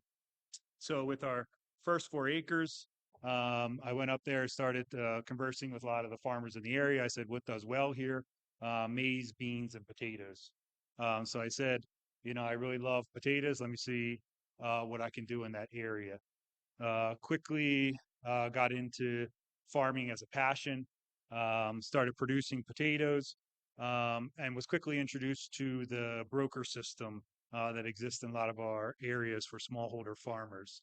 I produced a great crop. My farmer introduced us to one of the buyers at that time. We agreed on a price, not knowing how the bag system works. Brought up to the farm thinking I was getting potatoes bought from me at a 50 to 60 kg rate.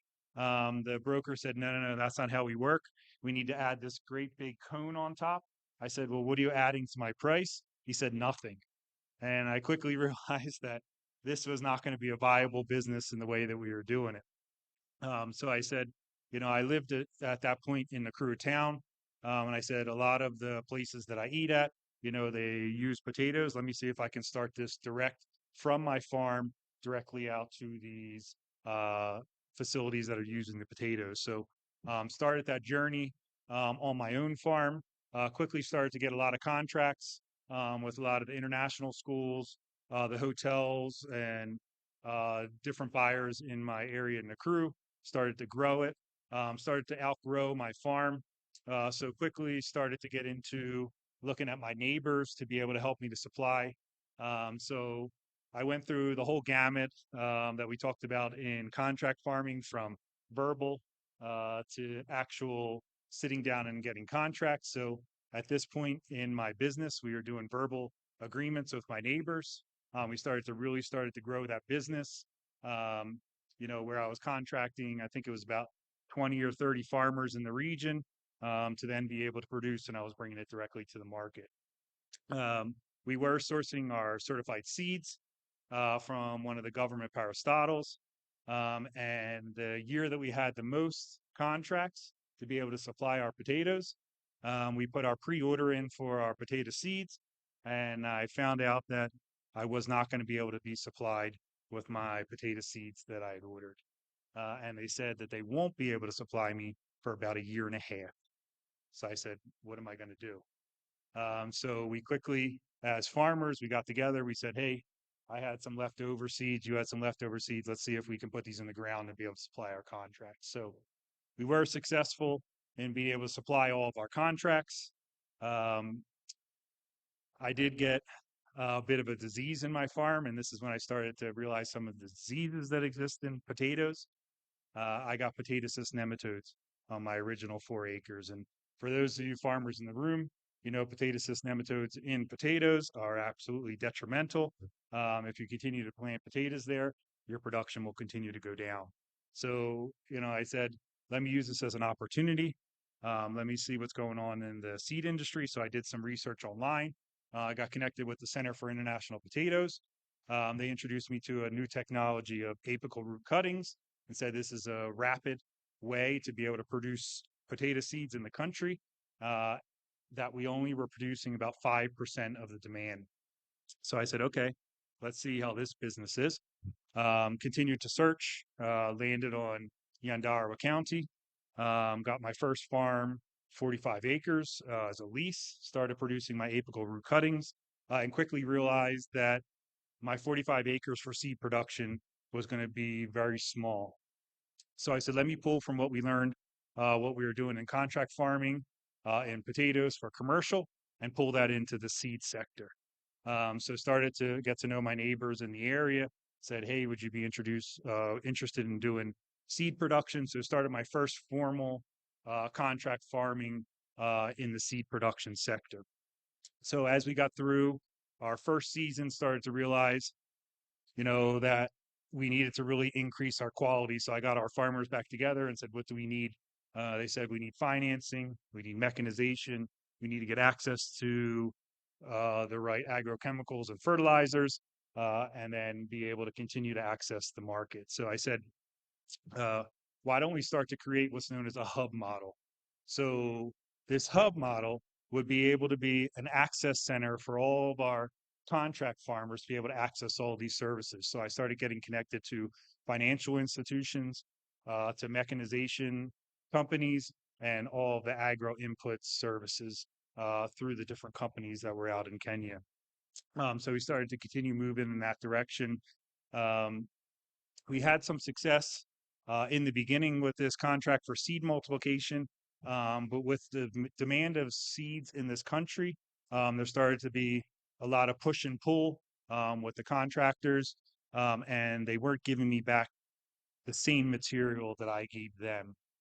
So I got a little bit discouraged in the contract farming with seed. But you know, being how I started in the commercial sector and being able to support the smallholder farmers, I said, you know, I'm not going to leave them out in this process, but we may have to start re-looking at what we're doing as an organization to be able to keep our quality high and still be able to support the industry. So we said, you know, maybe we can start a program where we can support these smallholder farmers and continue down the value chain, even in the commercial potato production.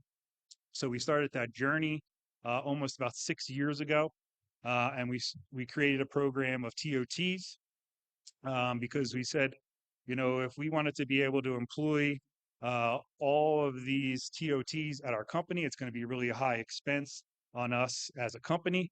So we said, how do we create a model that's going to be sustainable and still be able to support smallholder farmers?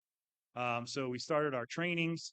We went out through 9 counties. We were able to successfully train 150 TOTs. And through those 150 TOTs, we were able to train 10,000 smallholder farmers in climate smart agriculture and the potato production value chain. So we said, how can we continue to engage? Because as we're engaging these TOTs, you know, they're training all these farmers, they're getting good agricultural practices. How can we continue to engage them? So we said, you know, these farmers have gone out there trained on quality seeds, and they're getting a lot of inquiries about certified seeds. Why can't we make them our ambassadors in their communities to be able to make a small stipend on every single seed bag that they sell for us? So we started down that area. They were able to successfully be able to sell seeds for us in their regions. So we said, why don't we continue to engage these guys? So we also engaged in agrochemical sales, which they also make a percentage of money in that. And then we said it only makes sense for us as we're in the breeding stage of production, seed multiplication. Now we're in the commercial sector. Why not venture into processing? So we started that journey about 2 years ago, and we started to really engage our TOTs and being our representatives out there in the community to be able to do commercial production. So through our TOTs, we've been able to successfully contract potato farmers out there in Narok and the Crew County to be able to produce for us. So we started it out before our factory opened to be able to introduce them to some of our local markets and local processors. And we've seen great success. I know one of our potato farmers in the back was saying that she doesn't make any money. But through this program, we were able to actually increase the farmer's production from 5 tons to about 9 tons with the introduction of certified seed and what's known as our 1 acre package. So the amount of income that was coming into the farmer's pocket had almost doubled. And for the price of the potatoes, we're able to actually increase the price in the farmer's pocket by almost 200 shillings per bag. So on top of being able to increase your production and be able to increase the amount of money that's in your pocket through increased prices of your potatoes. So through this whole process, we've learned a lot. One of the things is that, you know, we need to incorporate all the players in the value chain to be able to make this thing work. This includes us as producers of seed. We need our farmers. We need all of our technologies. We need all of our mechanization services. We need all of our agrochemical companies to be able to come together to be able to make sure that this value chain is streamlined so that we can get out all of the inefficiencies in the value chain to be able to make this very profitable for everyone that's involved. And a lot of the guys that are here at this conference here are part of that process. We have EPROD, who does a lot of our coordination of our farmers. Copart, who's going to be coming up later, is one of the agrochemical companies that support us in this process. And we have many other partners who are stepping in to be able to make sure that we're all there to be able to support the whole value chain, including all of our farmers, including ourselves and all of our partners. So we feel like this is going to be able to unlock a lot of those challenges in the contract farming and we're excited about the journey. The journey is definitely not done. I know we're definitely going to come into some more challenges, but we're here for the long run, and we're here to support our farmers. So, we're very open to other partners to come into this project and be able to support the farmers in this value chain. Thank you very much.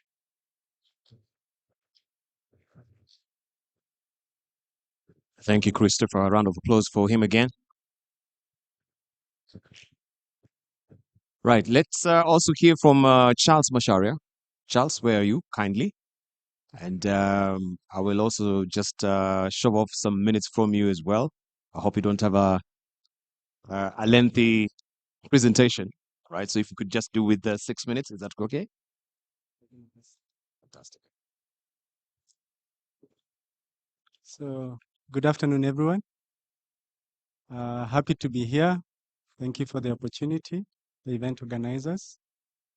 I'll waste 30 seconds of my time, as much as Dibal has told me, to say that it's very interesting that I'm sharing the stage with some people that I've interacted with over the years in this industry, from Robert, who we worked with 20 years ago, Odd, Jan, before he shifted 100% to technology and he was still a pepper farmer. I was a supplier for him. And Chris, the last 2 years, doing the same. So I think Sheena, you're the only one in the stage that I need to, exchange a bit more after this. So my name is Charles Masharia with Copat Biological Systems. If I can get the presentation. I'm looking for the slides, technical team.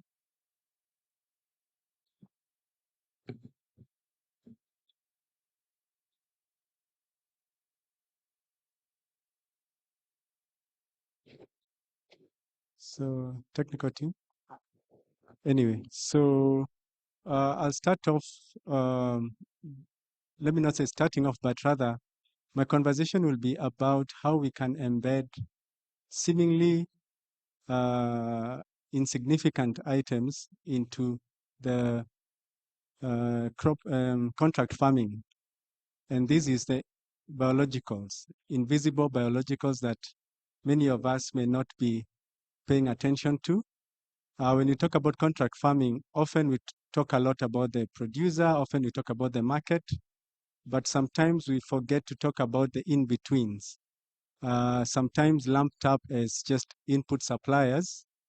But what's interesting is that those so-called input suppliers can be very pivotal for the success of a value chain, for the success of a contract farming arrangement.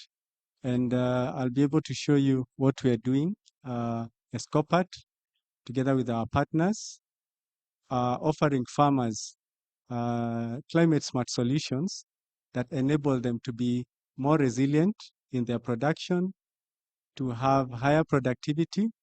A lot was said about productivity in the morning, to achieve high quality, and also to be resilient and sustainable in the manner in which they operate. So those are the tools that I'm going to talk about as soon as technology allows.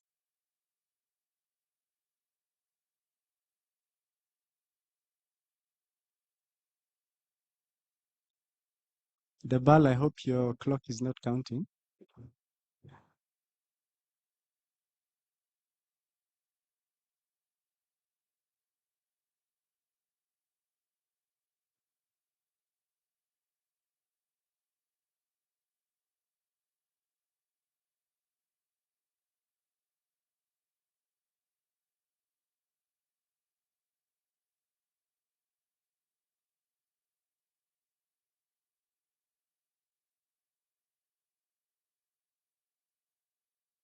I think this is the time you'd have used to make sure we are all awake with the activities.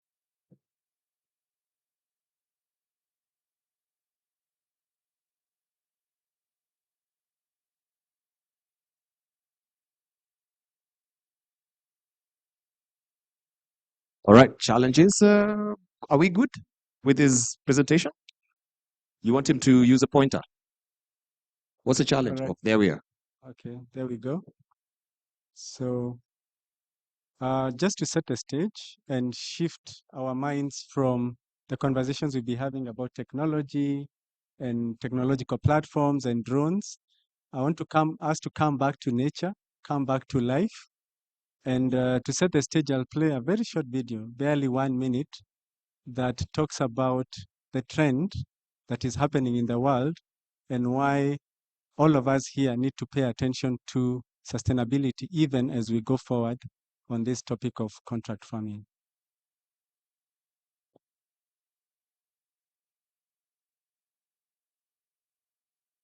So again, with your help.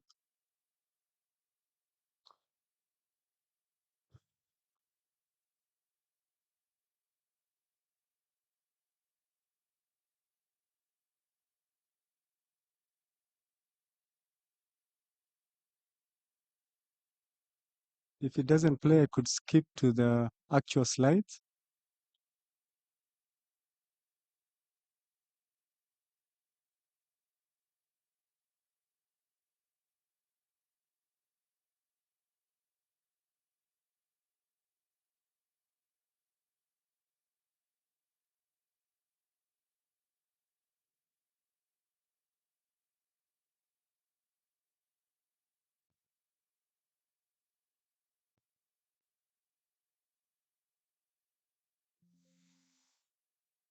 So it seems monkeys are hanging on the line there. Yeah. What do we do now? Can I just give you maybe a moment to just relax a bit as they sort out? Then I call you so that we can have maybe Lillian, who is in tow, to continue, if you don't mind, sir. That's okay. Yeah. So you will warn me once you've actually rectified that, if it's good to go. Right. It's gone all the way to the end. It's okay. All right. So that we can save on time. It's not responding. All right.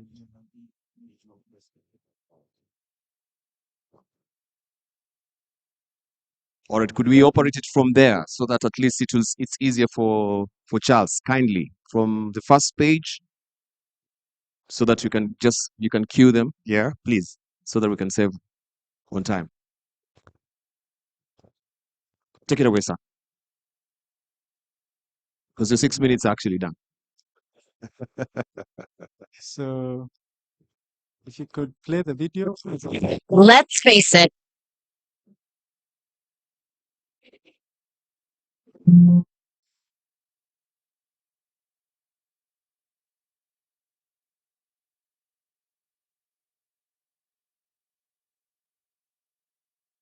Please go ahead.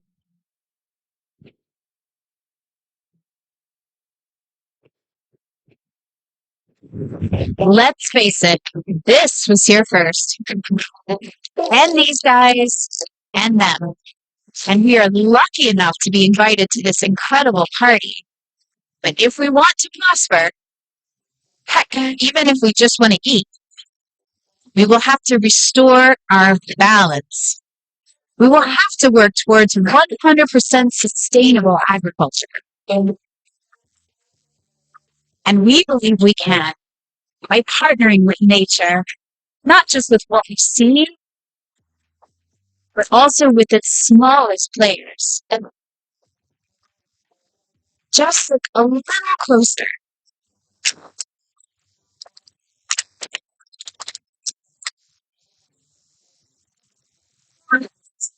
Innovation, collaboration, evolution. It's all right there.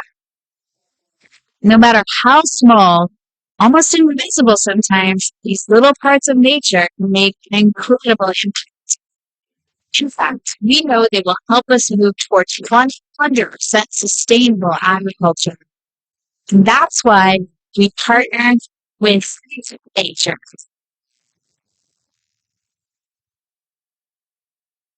So thank you for that.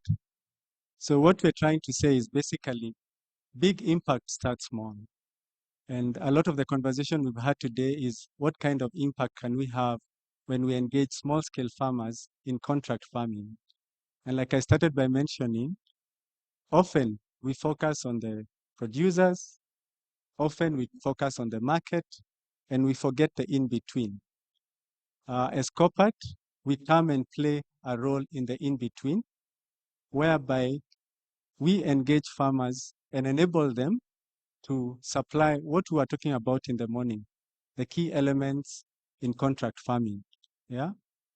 The four that I would like to emphasize: quantity, which is about productivity, as was earlier mentioned; quality, depending on the parameters that the buyer or processor is looking for; resilience, because we all know it's not predictable. We face different challenges in the course of either growing the crop or marketing it; and of course, finally, sustainability.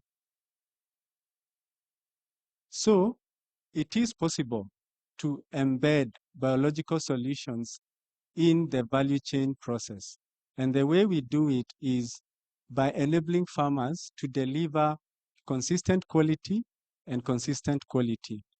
Passed by our stand, and we'll be able to talk a bit more about how biological solutions can enhance soil health, how biological solutions can help manage pests and diseases in a sustainable manner, so that, as we were talking earlier about our markets having preferences with regards to how the crop or the produce is grown, this is often posed as a challenge.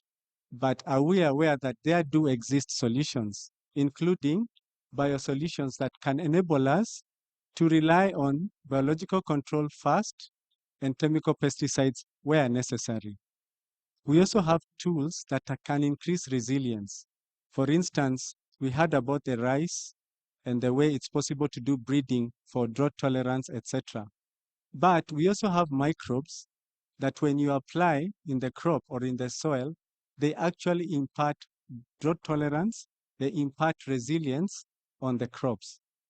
And this is achieved not just by large-scale professional farmers, who, of course, is the biggest segment that COPAT serves, but we are also doing so even with smallholder farmers, even with youth in projects and programs that we're involved in.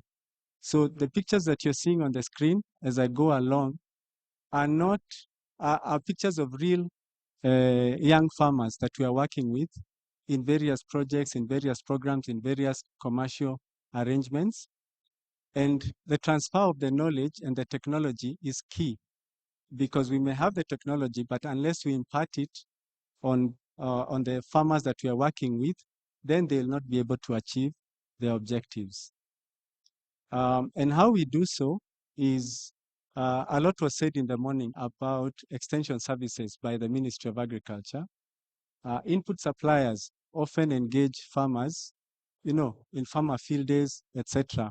But these tend to be ad hoc, and there is no follow-through to make sure that whatever knowledge or whatever technologies are being shared with these farmers, they follow through to the end in terms of practice. So because of that, we prefer to work in more of structured partnerships. For instance, in the room today, we have Cereal Growers Association. We are working with them with a TOT program for their farmer service centers, where their farmer service centers are able now to train hundreds, if not thousands, of farmers on these climate smart technologies, and they also make money in the process. COPAT, we are a shareholder, we are a partner in a training institution called Latia. Some of you may have heard of it before today. Some of you may be hearing about it today for the first time. Latia also has a stand in the exhibition room. Pass by and talk to them. Together with Latia, we are engaging in structured value chains. For instance, in sorghum with East Africa breweries, where we supply them with the solutions that enable them to get aflatoxin-safe sorghum that they use for their breweries. We are working with various partners in the groundnuts value chain. That's another seemingly new and important one, because for very many years, Kenya has been importing groundnuts to a great extent.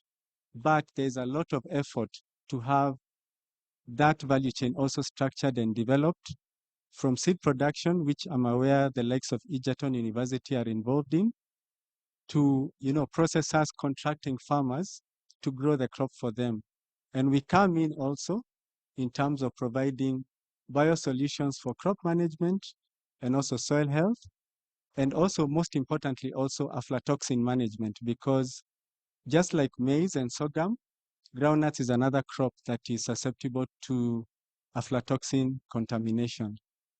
And the last one that I'd like to give as an example is a project we are working with called Kibiko Farm in Gong, where we have about 100 greenhouses and 200 youth, whereby we engage them in training, mentorship, and handholding to grow seemingly minor crops, that's tomato, capsicum, and cucumber, but we actually engage them in a structured, contracted manner where we train them, we offer them the biological solutions that enable them to grow safe vegetables, vegetables that you can literally harvest off the plant and eat without worrying about chemical residues.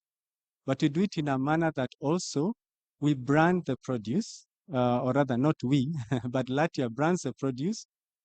You'll see it at the stand, Ecolatia, working also with some retailers such as Zucchini, who are willing to pay a premium for produce that they can trace how it's been grown.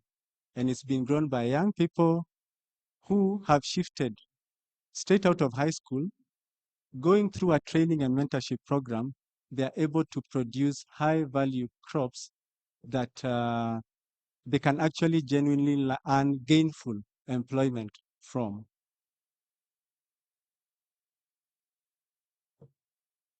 Can we go to the next slide? So what we're trying to say is it is possible to do or to use the seemingly small, seemingly invisible tools like biosolutions and use them in a value chain, embed them as part of the normal practice so that it's not an afterthought, it's not a by the way, it's actually part of the design process so that when you're structuring your value chains, when you're engaging contract farmers, you're also offering them sustainable solutions that they can use to make their production process sustainable and possibly help them possibly get a premium price for their produce in the market. So thank you very much.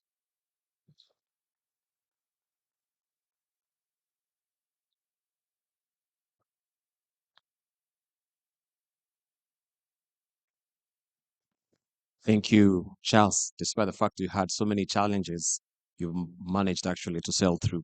A round of applause for him again. And we profoundly apologize for those technical challenges. Right, we just want to continue with the program swiftly. I think this will be also a good opportunity to hear from Kasishis on the ready, right? To invite Lillian on the stage to also speak. She is, she is the program manager of iShamba. So I'll give you 5 minutes if you don't mind. All right, just 6 more.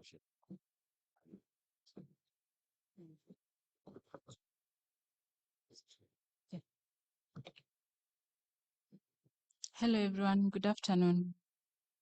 My name is Lillian Kirwa and I am the product manager at iShamba. iShamba is a mobile information service for farmers here in Kenya and we're also in Uganda, soon scaling to Zambia. So what we do is that we empower smallholder farmers in the rural setups, in the urban areas with information.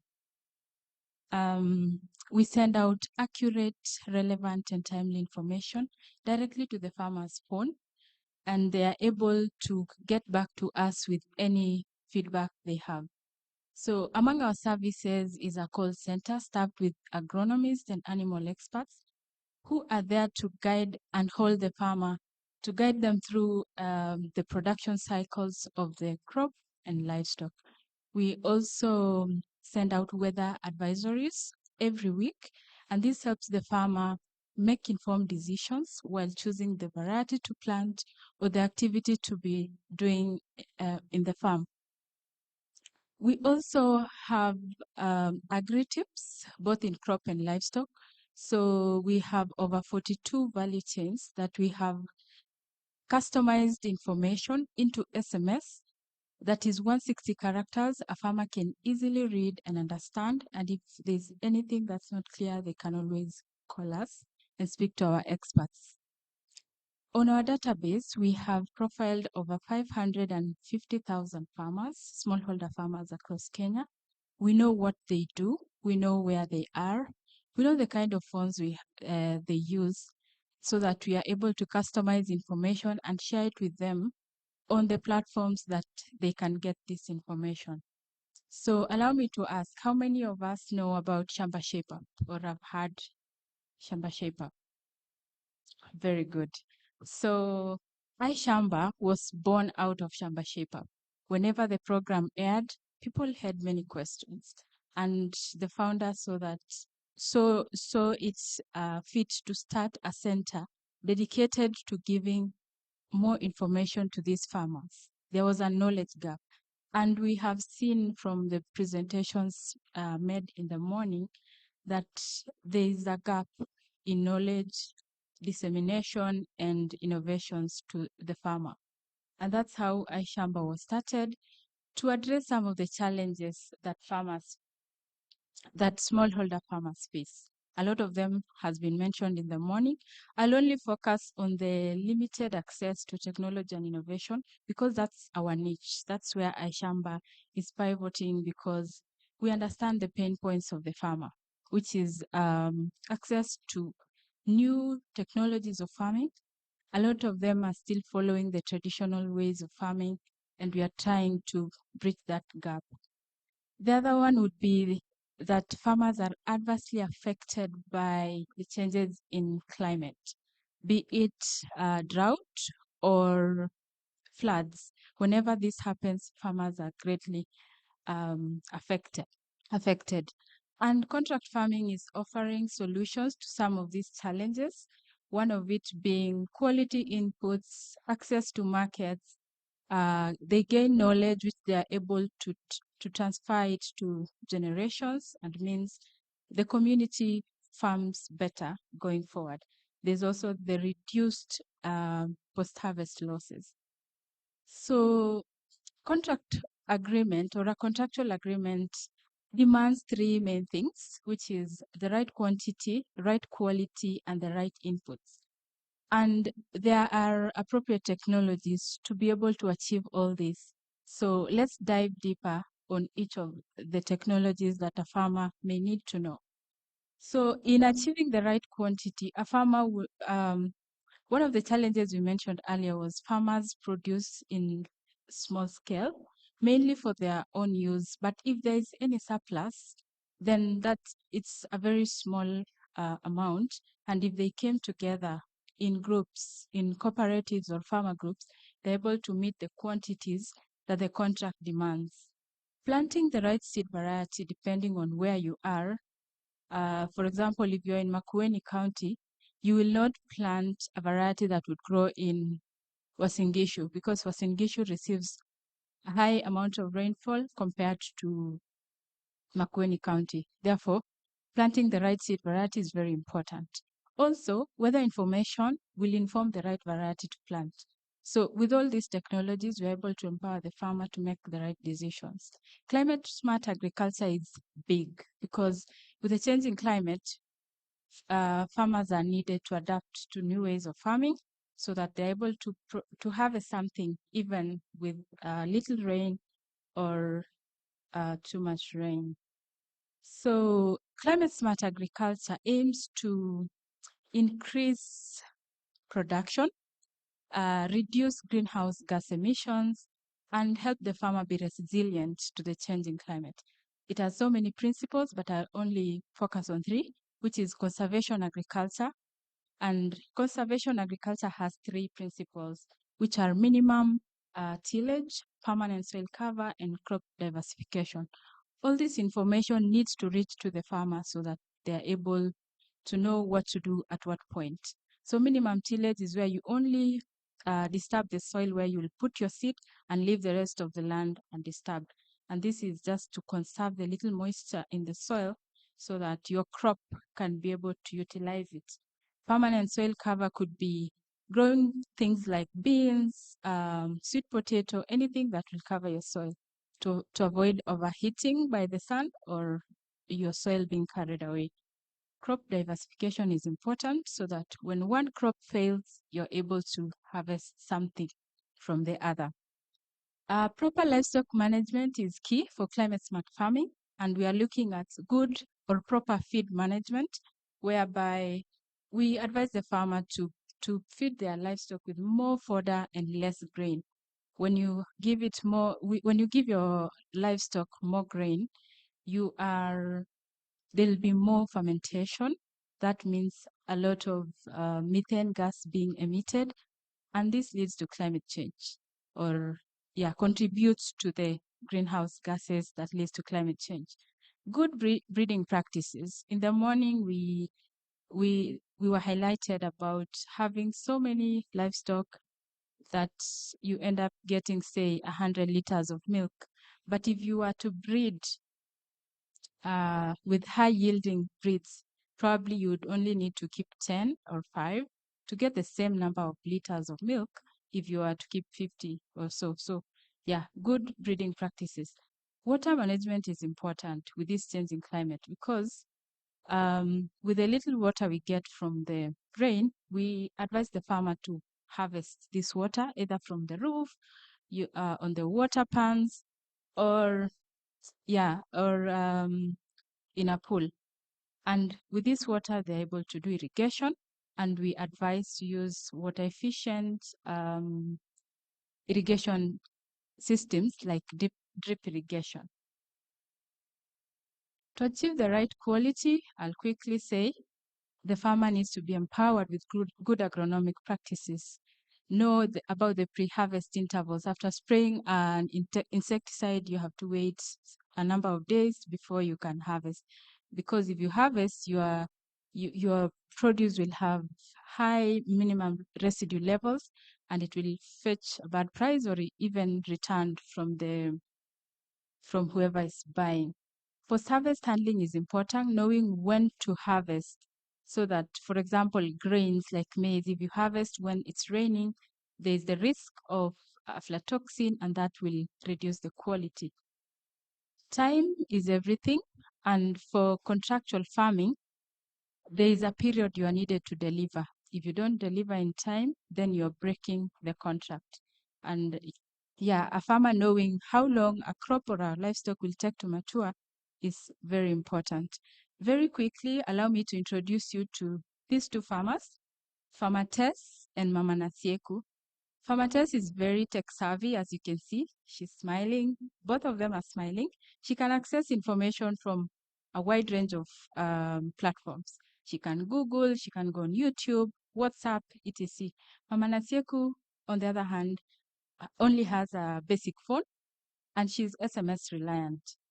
iShamba, our biggest audience is SMS reliant, and they are able to receive all the technologies I've mentioned before through their phone because we've customized our information in such a way that they're able to read, understand, and get back to us. So these are the channels of transfer channels for information. Yeah, where technology or the different technologies can be transferred. SMS. Okay, so the digital tools include SMS, applications, and webs. Those are the digital tools. And you can see that Budget Mkononi is a budgeting tool that we have. It's an open source web-based tool where farmer can go if they want to, say, keep broilers, they're able to generate a budget. So say you put 50 broilers, you're able to know how much you need, how much you'll get, when you'll break even, etc. And we have many other value chains within this tool. The other channels are the extension workers, and we've heard in the morning that it's looked like they are no longer existing, but iShamba is bridging that gap and other digital platforms. So a recent study showed that over 80% of farmers would prefer SMS as their primary source, primary communication channels. because you can always go back to your SMS, you can reread it again, you can ask a question through SMS and so on. Thank you very much.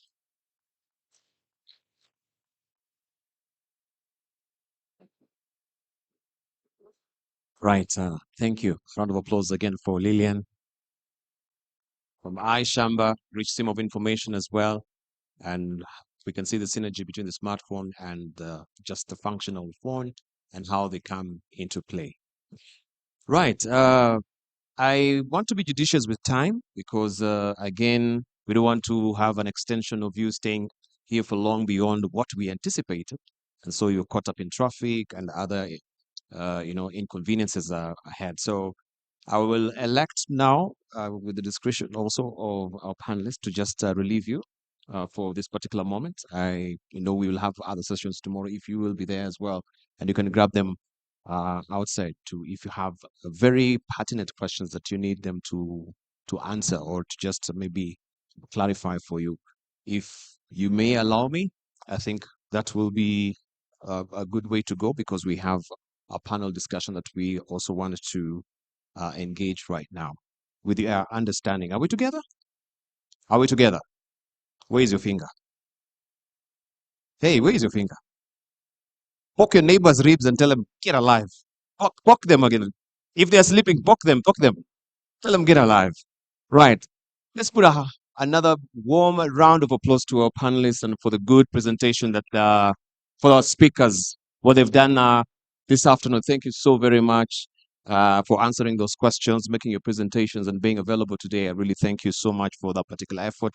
A round of applause again as they take their seats so that we can move swiftly to the other session and save on time as well. Thank you for your understanding. Okay, so we want to go to the panel discussion, understanding of tech agreements. And I want to invite over the panel discussants here, beginning with Philip Mutooni. He's the Chief Executive Officer of Avocado Golf Series. Kindly be also be coming to are you here, Philip? Is Philip here?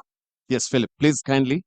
And we have also Okisegere Ojepat, if you're here as well, Chief Executive Officer, Fresh Produce Consortium of Kenya. Where are you? If you're here, will be nice to have you. Mbugua Ngugi, Managing Director, Kenya Nut Company Limited. Right, there he is coming. We have as well. Now, we had Copat Biological Systems, of course, making the presentations here from Charles. And so I've elected to give Gibson Langat, who's a team leader, to just have an opportunity to be part of a panel discussion instead of also making the presentation. Team leader, Agri, Corporate Biological Systems, Gibson Langat, kindly, if you're here. Who is Gibson? Right. Please join us on the panel discussion. If we have also Maureen Mwangi. Maureen Mwangi, Lead Auditor, Art and Fields. Where are you? Maureen Mwangi. Maureen Mwangi can join us as well. Yeah, there she is. And ladies and gentlemen, I want to introduce the panel moderator. This is Eve Odete. She's the Director, Multi-Track Policy Consultants, to take, of course, us through this particular session. A round of applause as she comes.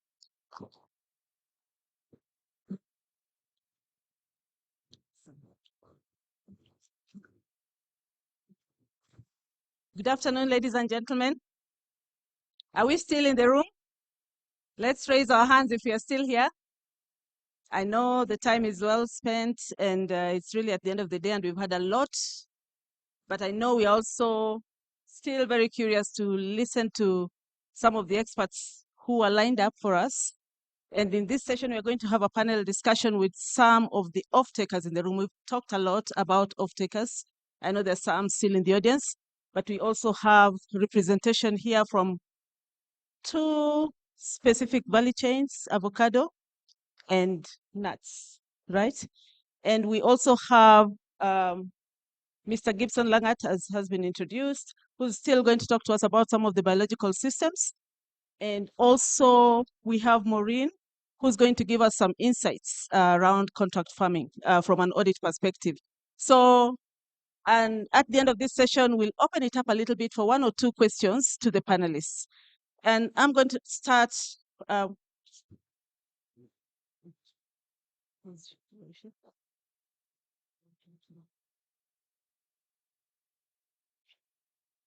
So there's also Julie. Is she here? Julie from Offmark? Okay, she's not in the room. So to our panelists, thank you very much for joining us this afternoon. We are really delighted to see you here. We know you are here very early in the day, and that really tells us about the interest and dedication to, this great conversation around contract farming and around improving our food systems, improving our export markets. So without much ado, we're going to start off with understanding offtake agreements from the perspective of those who are on the ground, who were told earlier in the day that things are different on the ground, right? So I want to invite Mr. Mtoni to start by, let's have our mics on. Mr. Mtoni, could you just briefly explain to us the nature of offtake agreements with regard to avocado farming in 1 minute or so?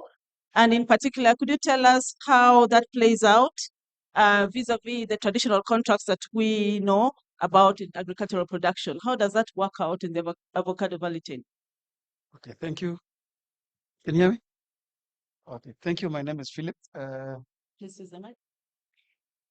Thank you very much for the question about avocado. I am really excited to talk about avocado every time. I'll just explain a little bit about the offtake agreements. Of course, that's what we always advocate for when it comes to avocado business. In the avocado industry, offtake agreements are long-term contracts where a buyer commits to a purchasing a specific number of avocados from a farmer with a predefined prices. Most of the time, there's my friend from finance was explaining to one of the farmers here, it really works for avocado exporters. More so, it also works best for farmers. Currently, as we speak, we can say the avocado industry is closed. When the season is closed, that means farmers cannot get the export value prices that we get during when the season is open. Luckily now, when you have offtake agreements, contracts, the farmer is able to get even basically they can get some monies earlier before even they do the harvest. So that secures their produce and also ensures you can get the quality produce that the exporters expect from the international market. And when it comes to traditional contracts, they're usually short term. Most likely, those are the ones that we find in Marikiti, and it's usually farmers don't get enough money we expect in the market. So at the end of the day, farmers get duped the way Vanessa was explaining about we call them brokers. Others call them other names.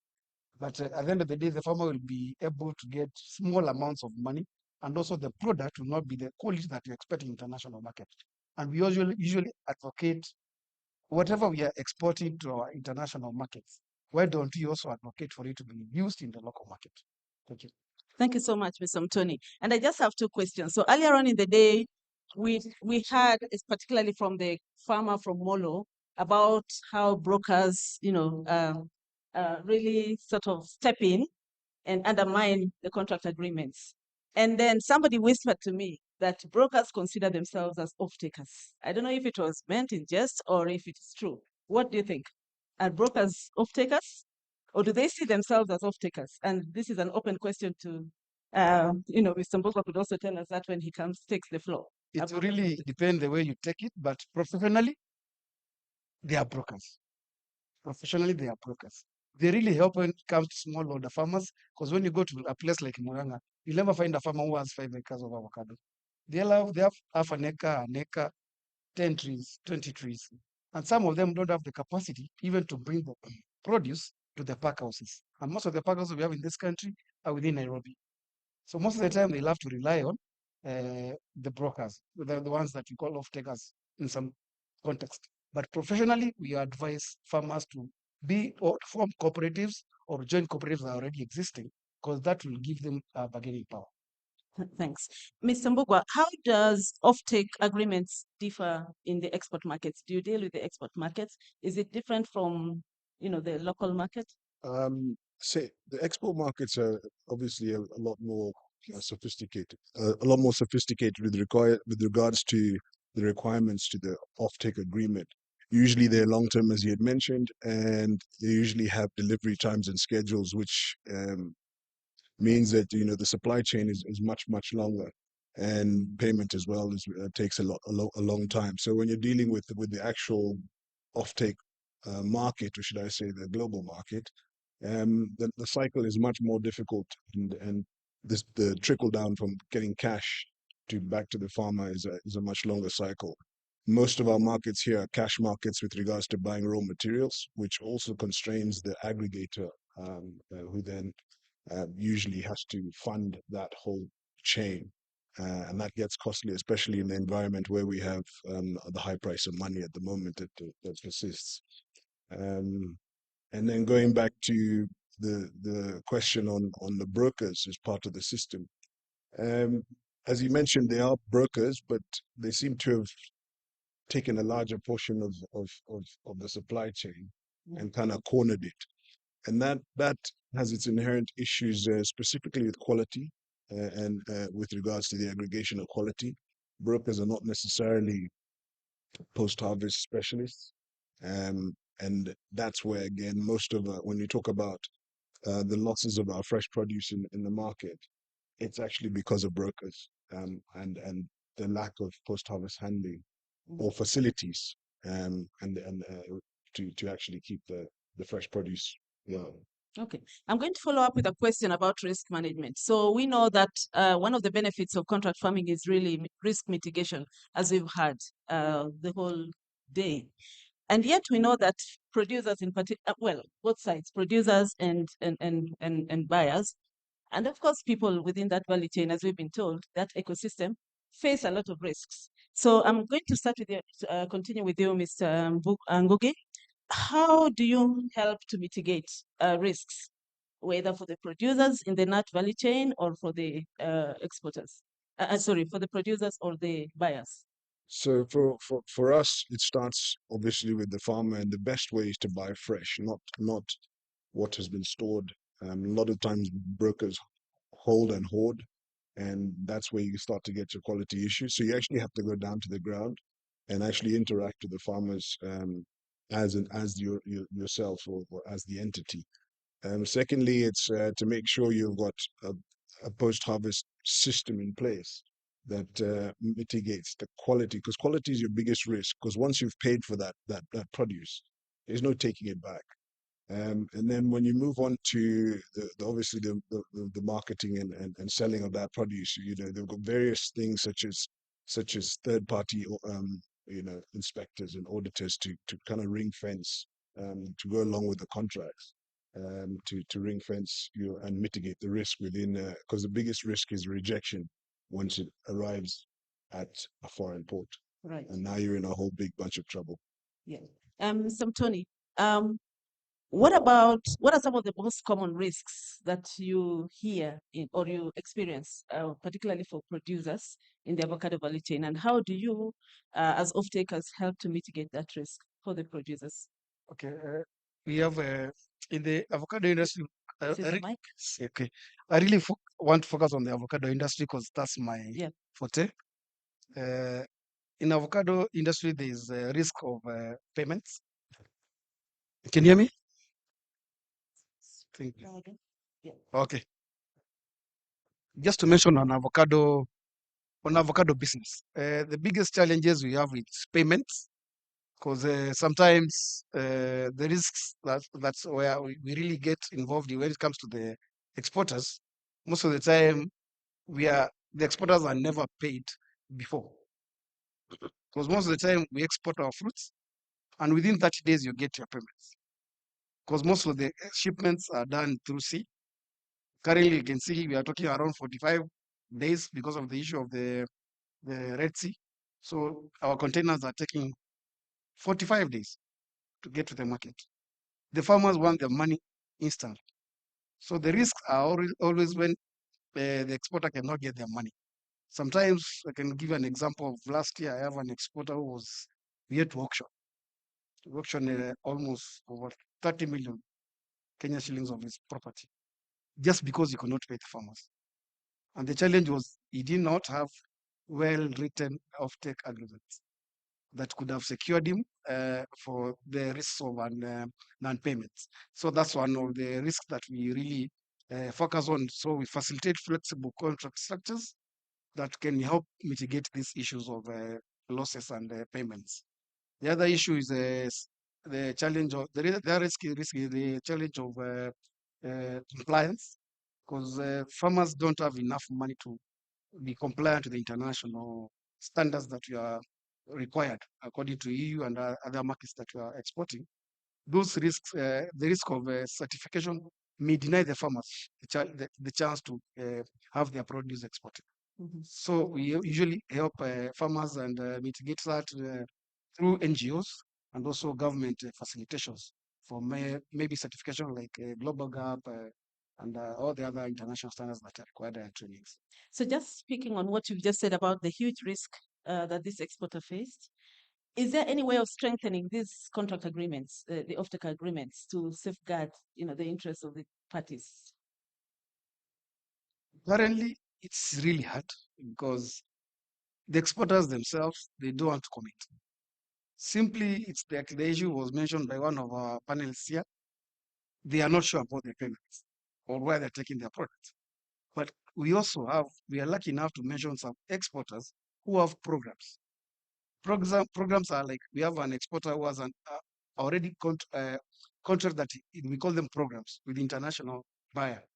The program has defined number of containers or produce you're supposed to supply. This is the only exporter will recommend to the farmers to make sure you have a contract with, because this is guaranteed pay. When you have a program, there's guaranteed pay. So we usually recommend farmers to have contracts with exporters that have already contracts that are programs. But with the farmers, with exporters who don't have programs, they will always play with you. Yeah. So it's a risk that the exporters just have to live with. You have to work with exporters that we have verified, Yeah. we have confirmed they are genuine and they can afford to pay your produce. And one last question to you, Tony. Is there any way that government can enforce some of these, address some of these issues in terms of supporting export markets? Those are No? commercial arrangements that It's are a very, commercial arrangement? yeah, so you have So to, there's no hope for enforcing this. We have tried. Well, okay, so one last question on offtake before we shift gears. So we just had a very interesting session here about the digital technologies, platforms, smart farms, and all of that. Is this in any way going to shape the future of offtake agreements? Maybe you can take that, Mr. Ngugu.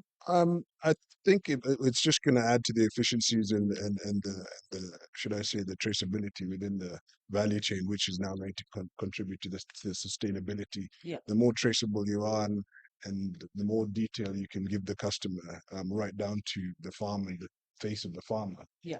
The better your chances of being sustainable as an exporter or a farmer in that value chain. Yeah, and you've raised a good point there about traceability, because it's one of the big issues that producers in particular deal with.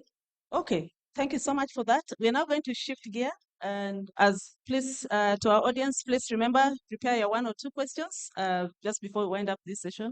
So I'm going to ask the only lady in the panel, Ms. Maureen.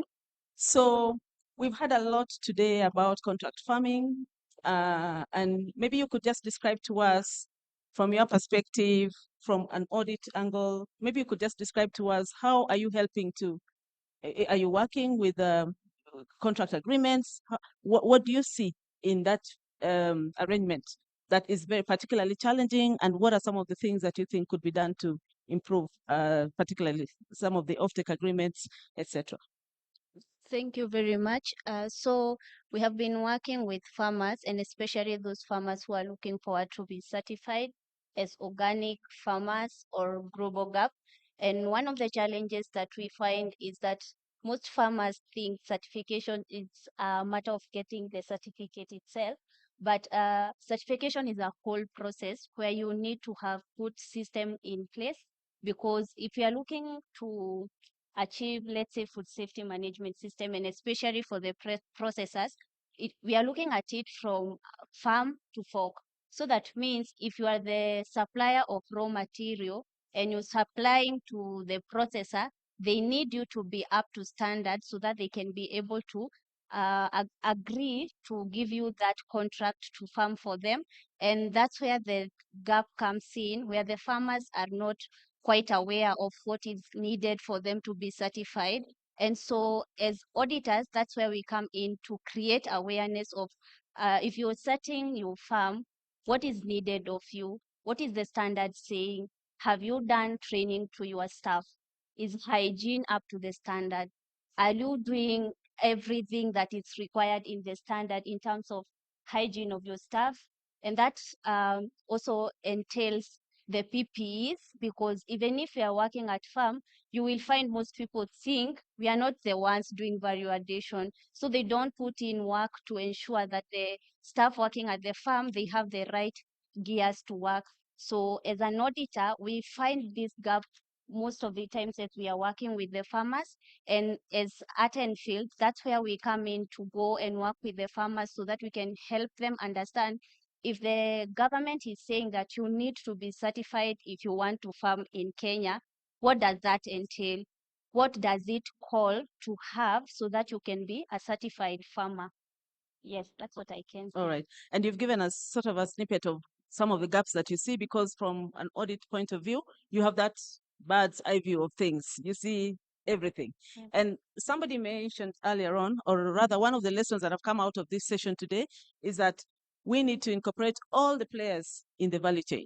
So it's not just looking at producers and buyers, but everybody in the value chain, the ecosystem approach. So again, from your audit angle, where do you see the weakest link? You looking at all the players in the value chain, in the systems. Where do you see as the weakest link? Are our policies right to support contract farming? What do you see as the weakest link?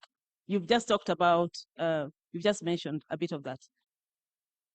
I think the policies are still not okay, and especially when it comes to farmers, because for manufacturers, and most of them who are here, they can agree, they have standards which are guiding them. But for farmers, you will find if it is global gap, most of the farmers are not aware what is needed. But for manufacturers, they are quite aware of what a standard needs. If I need to be certified as an ISO 22,000 operator, you'll find most of the manufacturers are quite aware of what that standard entails. But for farmers, you find there are gaps. They don't know what global gap it entails.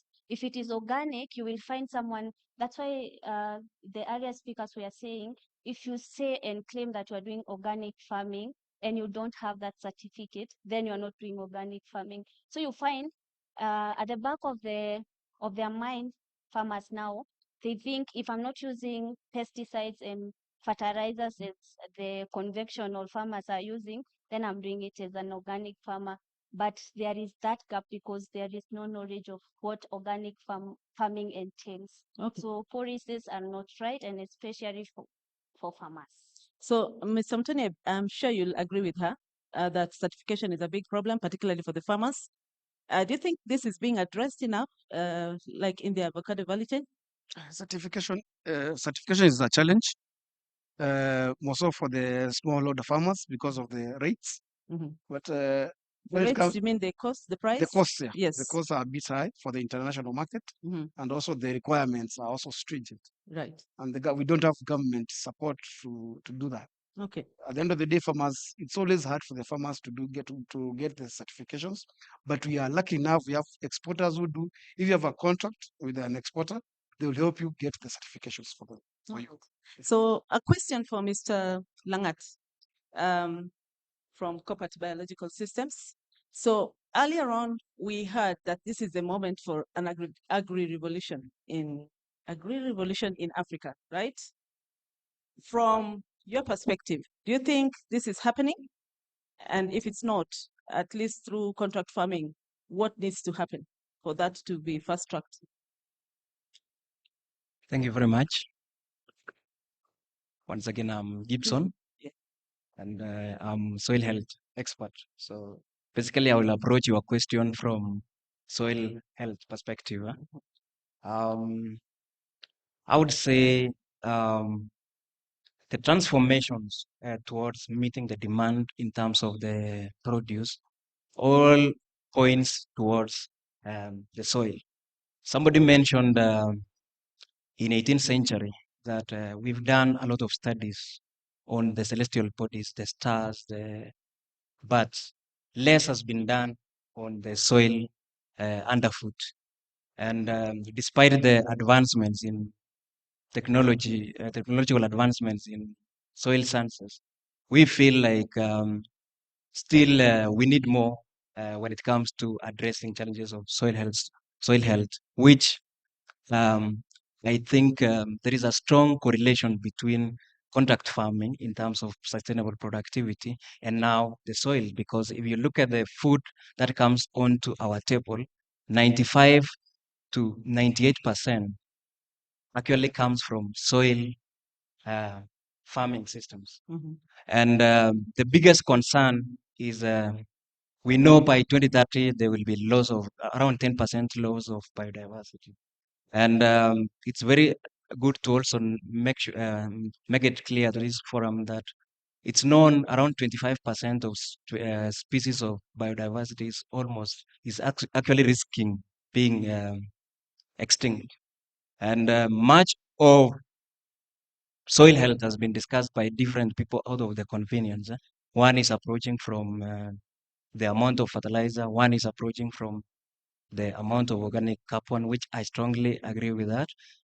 And less focus has been given on the tiny citizens on the ground, which is now the biodiversity. And I feel like if we are able to also turn an eye onto the soil biodiversity, and this was alluded by almost all the speakers, sustainable productivity goals is also a function of biodiversity. And, soil degradation has also been mentioned largely by everyone. It takes the shortest time to degrade the soil, but it takes the longest, and it's actually very costly affair to bring it back to its life. So what I can say is, I think if we bundle, contact farming, and we keep focus on the soil health, definitely, the change will be very sustainable. So, Mr. Langat, just wrap that up. So, who's dropping the ball on soil quality? Who's not taking up? Who's not supporting soil testing? Who's the weak? What's the weak chain? The weak link in that chain.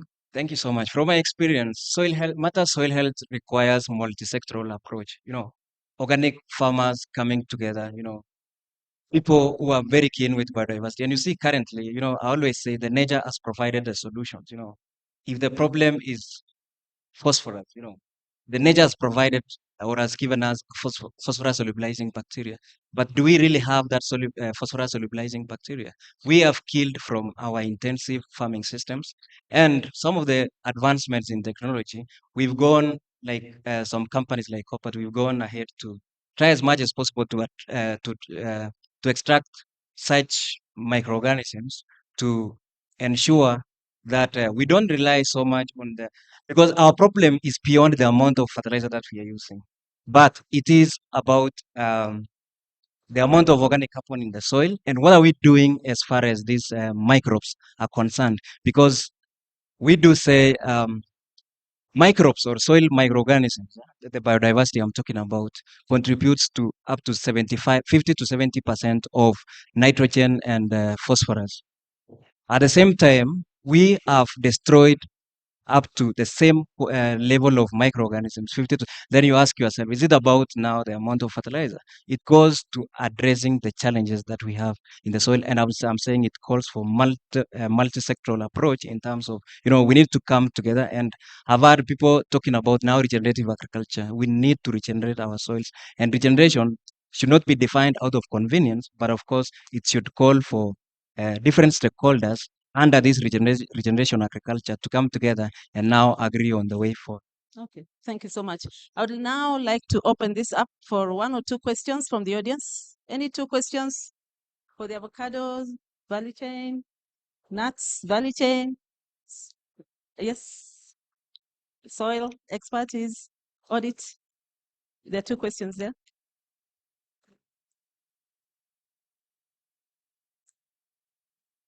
Thank you very much for this forum.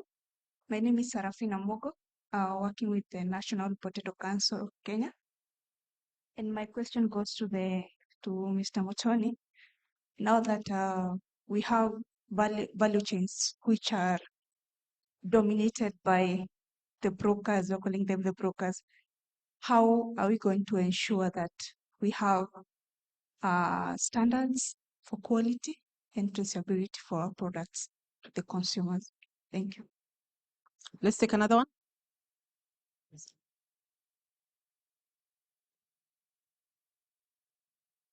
Afternoon, everybody. My name is Roger Sadika Kidake.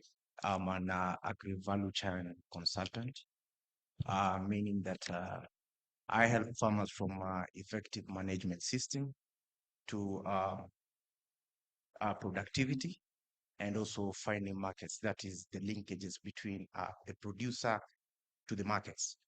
And part of the bigger problem has been in regards to pricing, whereby the distributors or off-takers, the price they offer to the farmers is usually most of the time below market prices, meaning that the sustainability of the farm operations to maintain them is quite a challenge to most of the farmers, which they end up closing their operations.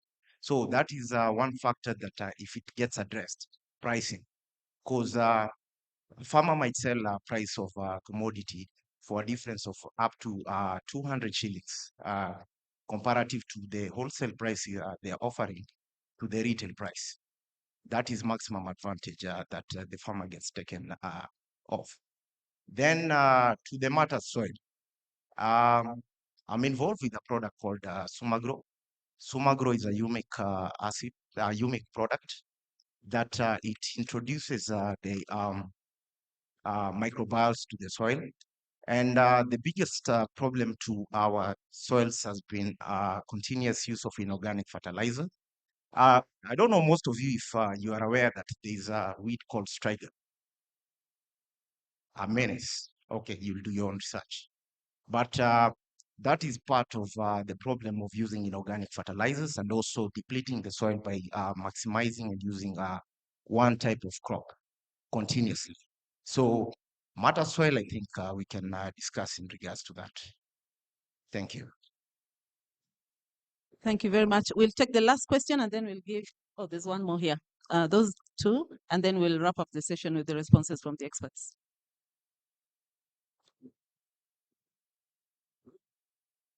Do I go first? Okay. Thank you so much. I'm called Daniel. I work with the Cereal Growers Association.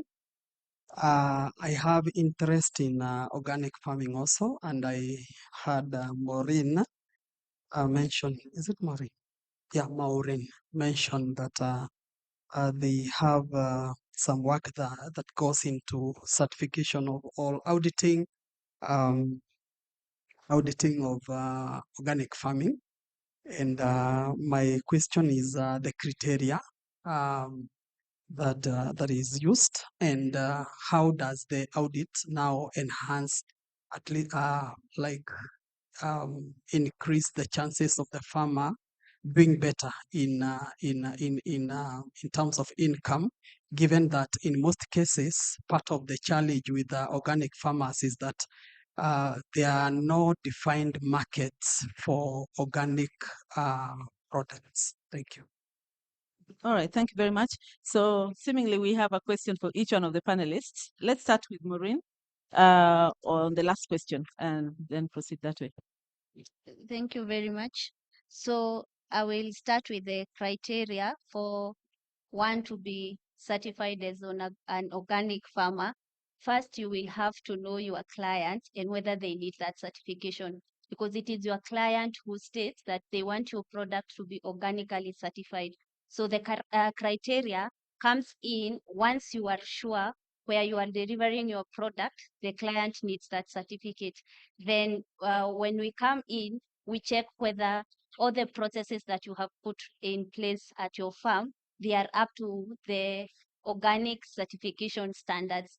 For example, I'll give an example of if in your farm you have pit latrines, we will come and look at the landscape, because you can't build your latrine where the water will be flooding, because this will put your product at risk of contamination.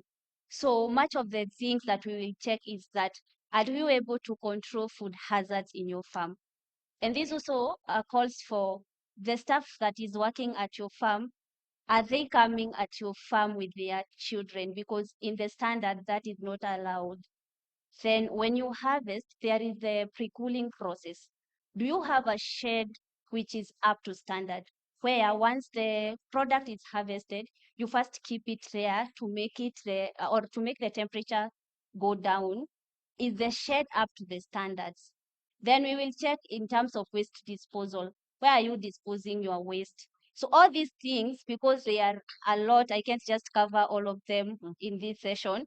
We will have to come and assess and do the risk management as we are talking about, to see if you have already set that farm, is it up to the standard? If it is not up to the standard, then we see how do we help you to set it to that requirement, so that when now the auditors who will be auditing your farm and certify you, are they going to be satisfied with the processes that you have put in place?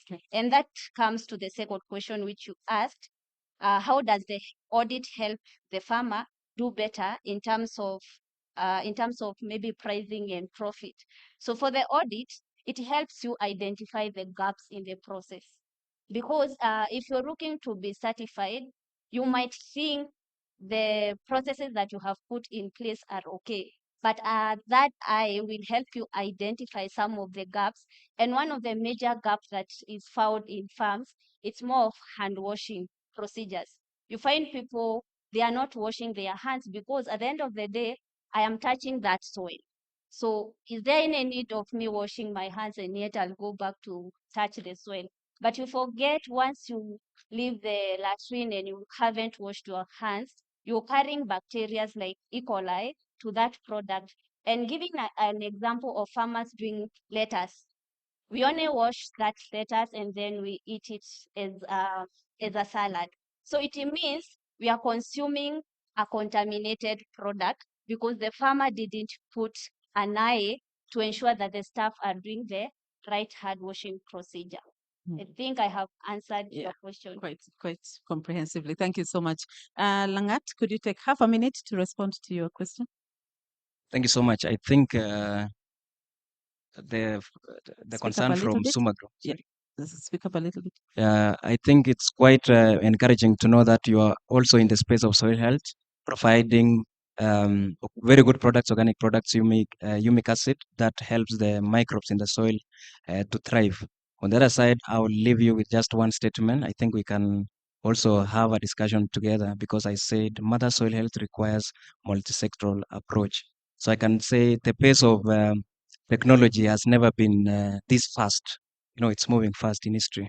But conversely, I would say it may never be this slow again in future. So when we hear so many people now focusing their technologies or inputs towards biodiversity, I think we are headed to the right direction. And like I said before, there is a strong correlation between soil health and contact farming. Thank you. Thank you. Philip, I know there's a question specific to avocado, but also there's a question about how farmers could benefit, from the agreements. Okay, thank you for this for the question. I want to mention the issue of brokers. It's really a big word every time we throw away. We throw around the word of brokers, and the biggest challenge is awareness. If we could have our farmers know what is expected in the international markets, we'll be able to control the quality and also control the rate of our produce in the international market. Because we have, when we come to avocado exports, in the packages we have around 40% rejects because of lack of information, because of use of brokers who don't know anything about agribusiness. I would like to take this opportunity also to challenge Madam Director Paris. I will ask you, what's the course action after this? I've been to, I think, over 2,000 exhibitions. Money has been thrown over a lot of boardrooms. This money doesn't get to farmers. Can we create I will challenge you. Can you create an opportunity? Next time we have a meeting and whatever money we are going to get from the sponsors, because we have corporate here, we have PJD, we have other people, exporters here, they have the money. Let's get the money direct to the farmers, enlighten the farmers. Let's use these opportunities to enlighten the farmers in the local point of view. Because these international conferences, it's true, we have learned people here, the information is always available, but we don't share it to the correct people. It's always an opportunity to use the people that we have, the companies that we have, they have the money. Let's get the money to the local people. We love the qualities that we want, because let me tell you, if a farmer sees I'm selling an avocado fruit, one fruit at around $6, they want that money, but they don't know the logistics value that I've gone through. Sometimes I'm not even paid the money that is marketed in the international market. But also the money that I'm giving the broker, if that money can be gotten to the farmer direct, that farmer will have good money. I have a group of farmers in Meru, a place called Gobo. It's around 200 farmers. These farmers, they have a contract with one exporter. Trust you me, they stay even 6 months without harvesting, and they will wait for their money. The monies that they get from that harvest, which is done twice a year, it's enough for them to go the whole year. So it's a matter of understanding, creating awareness, and using the opportunities to get the information to the farmers. The other thing is, okay, I've already mentioned the issue of the market prices and also the cartels and the brokers. The people that harvest fruits from our farmers, they know nothing. They are just pickers, and pickers are paid according to volumes. When you come to the pack house, I'll pay you according to the produce I've already selected, not the volume you have brought to me. Thank you. Thank you very much. Lastly, Mr. Mbugo. Yeah, I think we did not really get to the bottom. There was a question asked of where the biggest. It's on, I think. Where the biggest problem in the value chain is, and I still have to throw it back to the farmer. He's in charge of his produce and his quality, and if he really wants to get the best price, then he has to actually understand what good produce looks like and why people pay for good produce. Because when you go to the field, an avocado is not an avocado is an avocado. Same in macadamias. So if you want the best price and want to push for that with the aggregator, then you have to actually understand what that entails, and you have to do most of that primary work at your facility. So you have to build your facilities, because the best price comes from harvesting it and keeping it in the right conditions when it's now ready to take to market when it's perfect. Thank you very much. So, ladies and gentlemen, that wraps up our session. I'm sure there are many more questions that have not been asked. I see 2 hands up and 3. With your indulgence, could we have those 3 questions in the next 3 minutes and wrap up? Is that okay? 3 minutes? Okay, very quick. Thank you very much, and all protocols observed. I'm very excited for the discussion on the soil and what you mentioned about the 18th century. I want to mention this on this platform, and I want to make a comment. Right now, there's a digital platform, and this digital platform uses satellite, which can map the soil pH, the soil carbon levels. So let's not blame the extension service. We have a digital platform. The president has always been mentioning about digitize Kenya. So I've got a solution which I can offer because I'm promoting it to give agronomy support and help the farmer in the cotton farming. Because the insurance company, the banks want that kind of information because that information through the satellite, it can give farm location and can give GPS. So I'd like to mention this to this forum, and I'd like to thank the gentleman and also the lady from Kuza. That was very exciting presentation, and also the drone farming. Thank you very much. Thank you very much. I'm tempted to close it there. We still have vibrant sessions tomorrow, and for the two hands up, please let's push those forward to tomorrow. We'll still have some panelists who can respond to the questions. If you don't mind, so that we break now. We've had quite a long afternoon.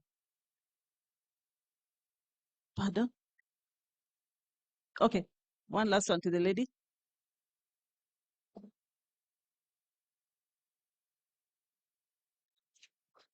Thank you once more for giving me the opportunity. I want to give a solution to the avocado gentleman, Philip. I happen to come from where you have just mentioned. And my question to you is, I have seen I have a factory, the first of its kind in Africa, and it will be starting next year. When I went to the ground, I realized the harvesting of your avocados, there is a lot of reject on the ground. I want to know those quantities and still at the airport. Then I want to work with you to remove the broker. I've worked with farmers for the last 20 years and their lives are still the same. So since I'm in Nairobi, I'm in Mombasa Road, can you give me the avocados from the communities direct to my factory come next year when you have that? And then I pay your farmers after 14 days. We are having investors here. You don't have to do the export because I know even when you're exporting, you are doing grade 18, 20, blah, blah, like that. When I'm processing, whether small or not, I think partner with me. All right. Thank you. The point is taken, and I think Philip is listening, and you can pick up this conversation afterwards. And that is really the essence of this conference, to connect, to know who else is doing something that you're interested in. And we do have that opportunity between today and tomorrow. So on that note, ladies and gentlemen, let's give a round of applause to our panelists. Thank you very much.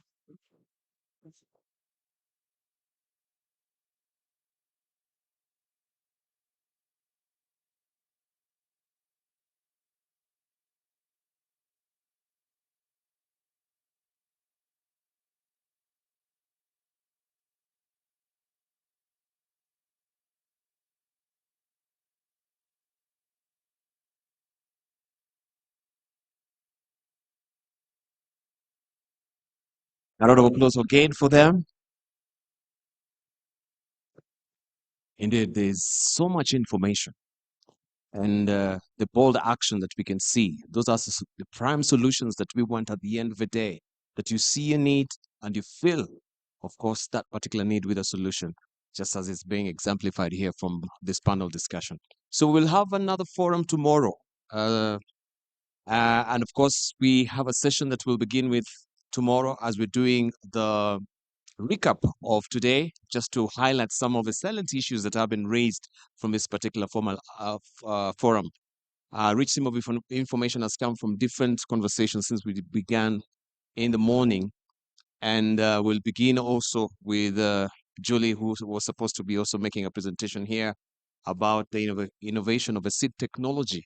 That is very key as well, that we can see even in this epoch of time, that even the seed, just as you've mentioned, that we can have the satellite images from the sky, even the seed can be, modified with nanotechnology, where they can give you the pH, they can give you, the temperature, all this information can be embedded in a seed. So those are some of the things that we'll be discussing tomorrow. But for now, because I know you've had a long day as well, I want to thank you so much, first of all, for being amazingly patient. Clap for yourself. That despite the fact that we spilled a bit from the anticipated time, all of you have been here, and I want to thank you so much. And without much ado, I just want to say thank you for also our sponsors. They always say you cannot whistle a symphony. It takes a whole orchestra to play a symphony.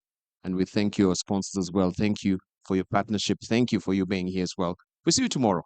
So may the day break. As they say, may the day break. May the day break. Thank you so much.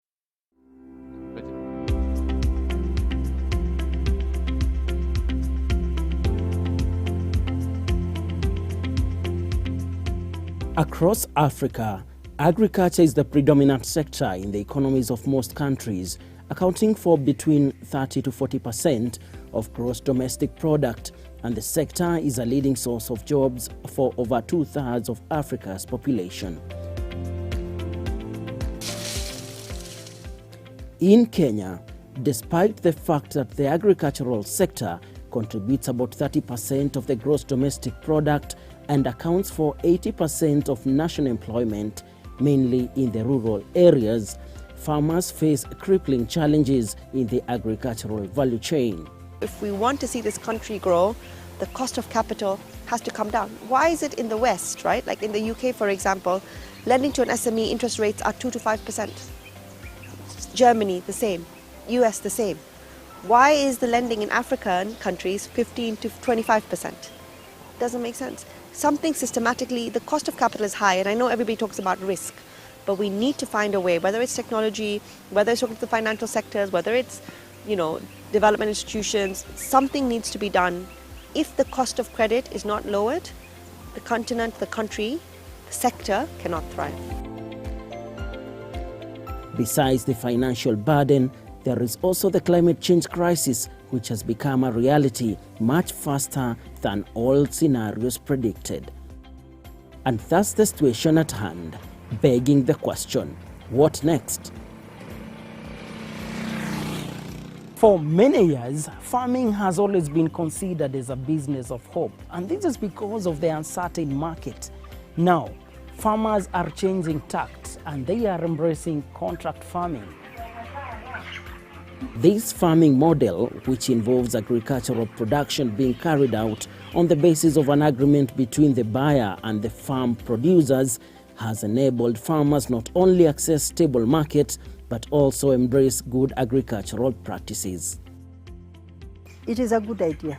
Most people would think this is something that doesn't work, but for us it has worked over the years. We began small with 5,000 birds in 2012, moved up, upgrading the business and doing bigger houses, and currently we are doing 20,000 birds in a span of 5 weeks, that is 35 days. Anyone out there that wishes to do contract farming, please be encouraged. It may not look like it fetches a lot, but it is an assurance that you can do it over and over. And I would wish that we give it a try. Contract farming is the perfect thing, especially on the marketing of the products.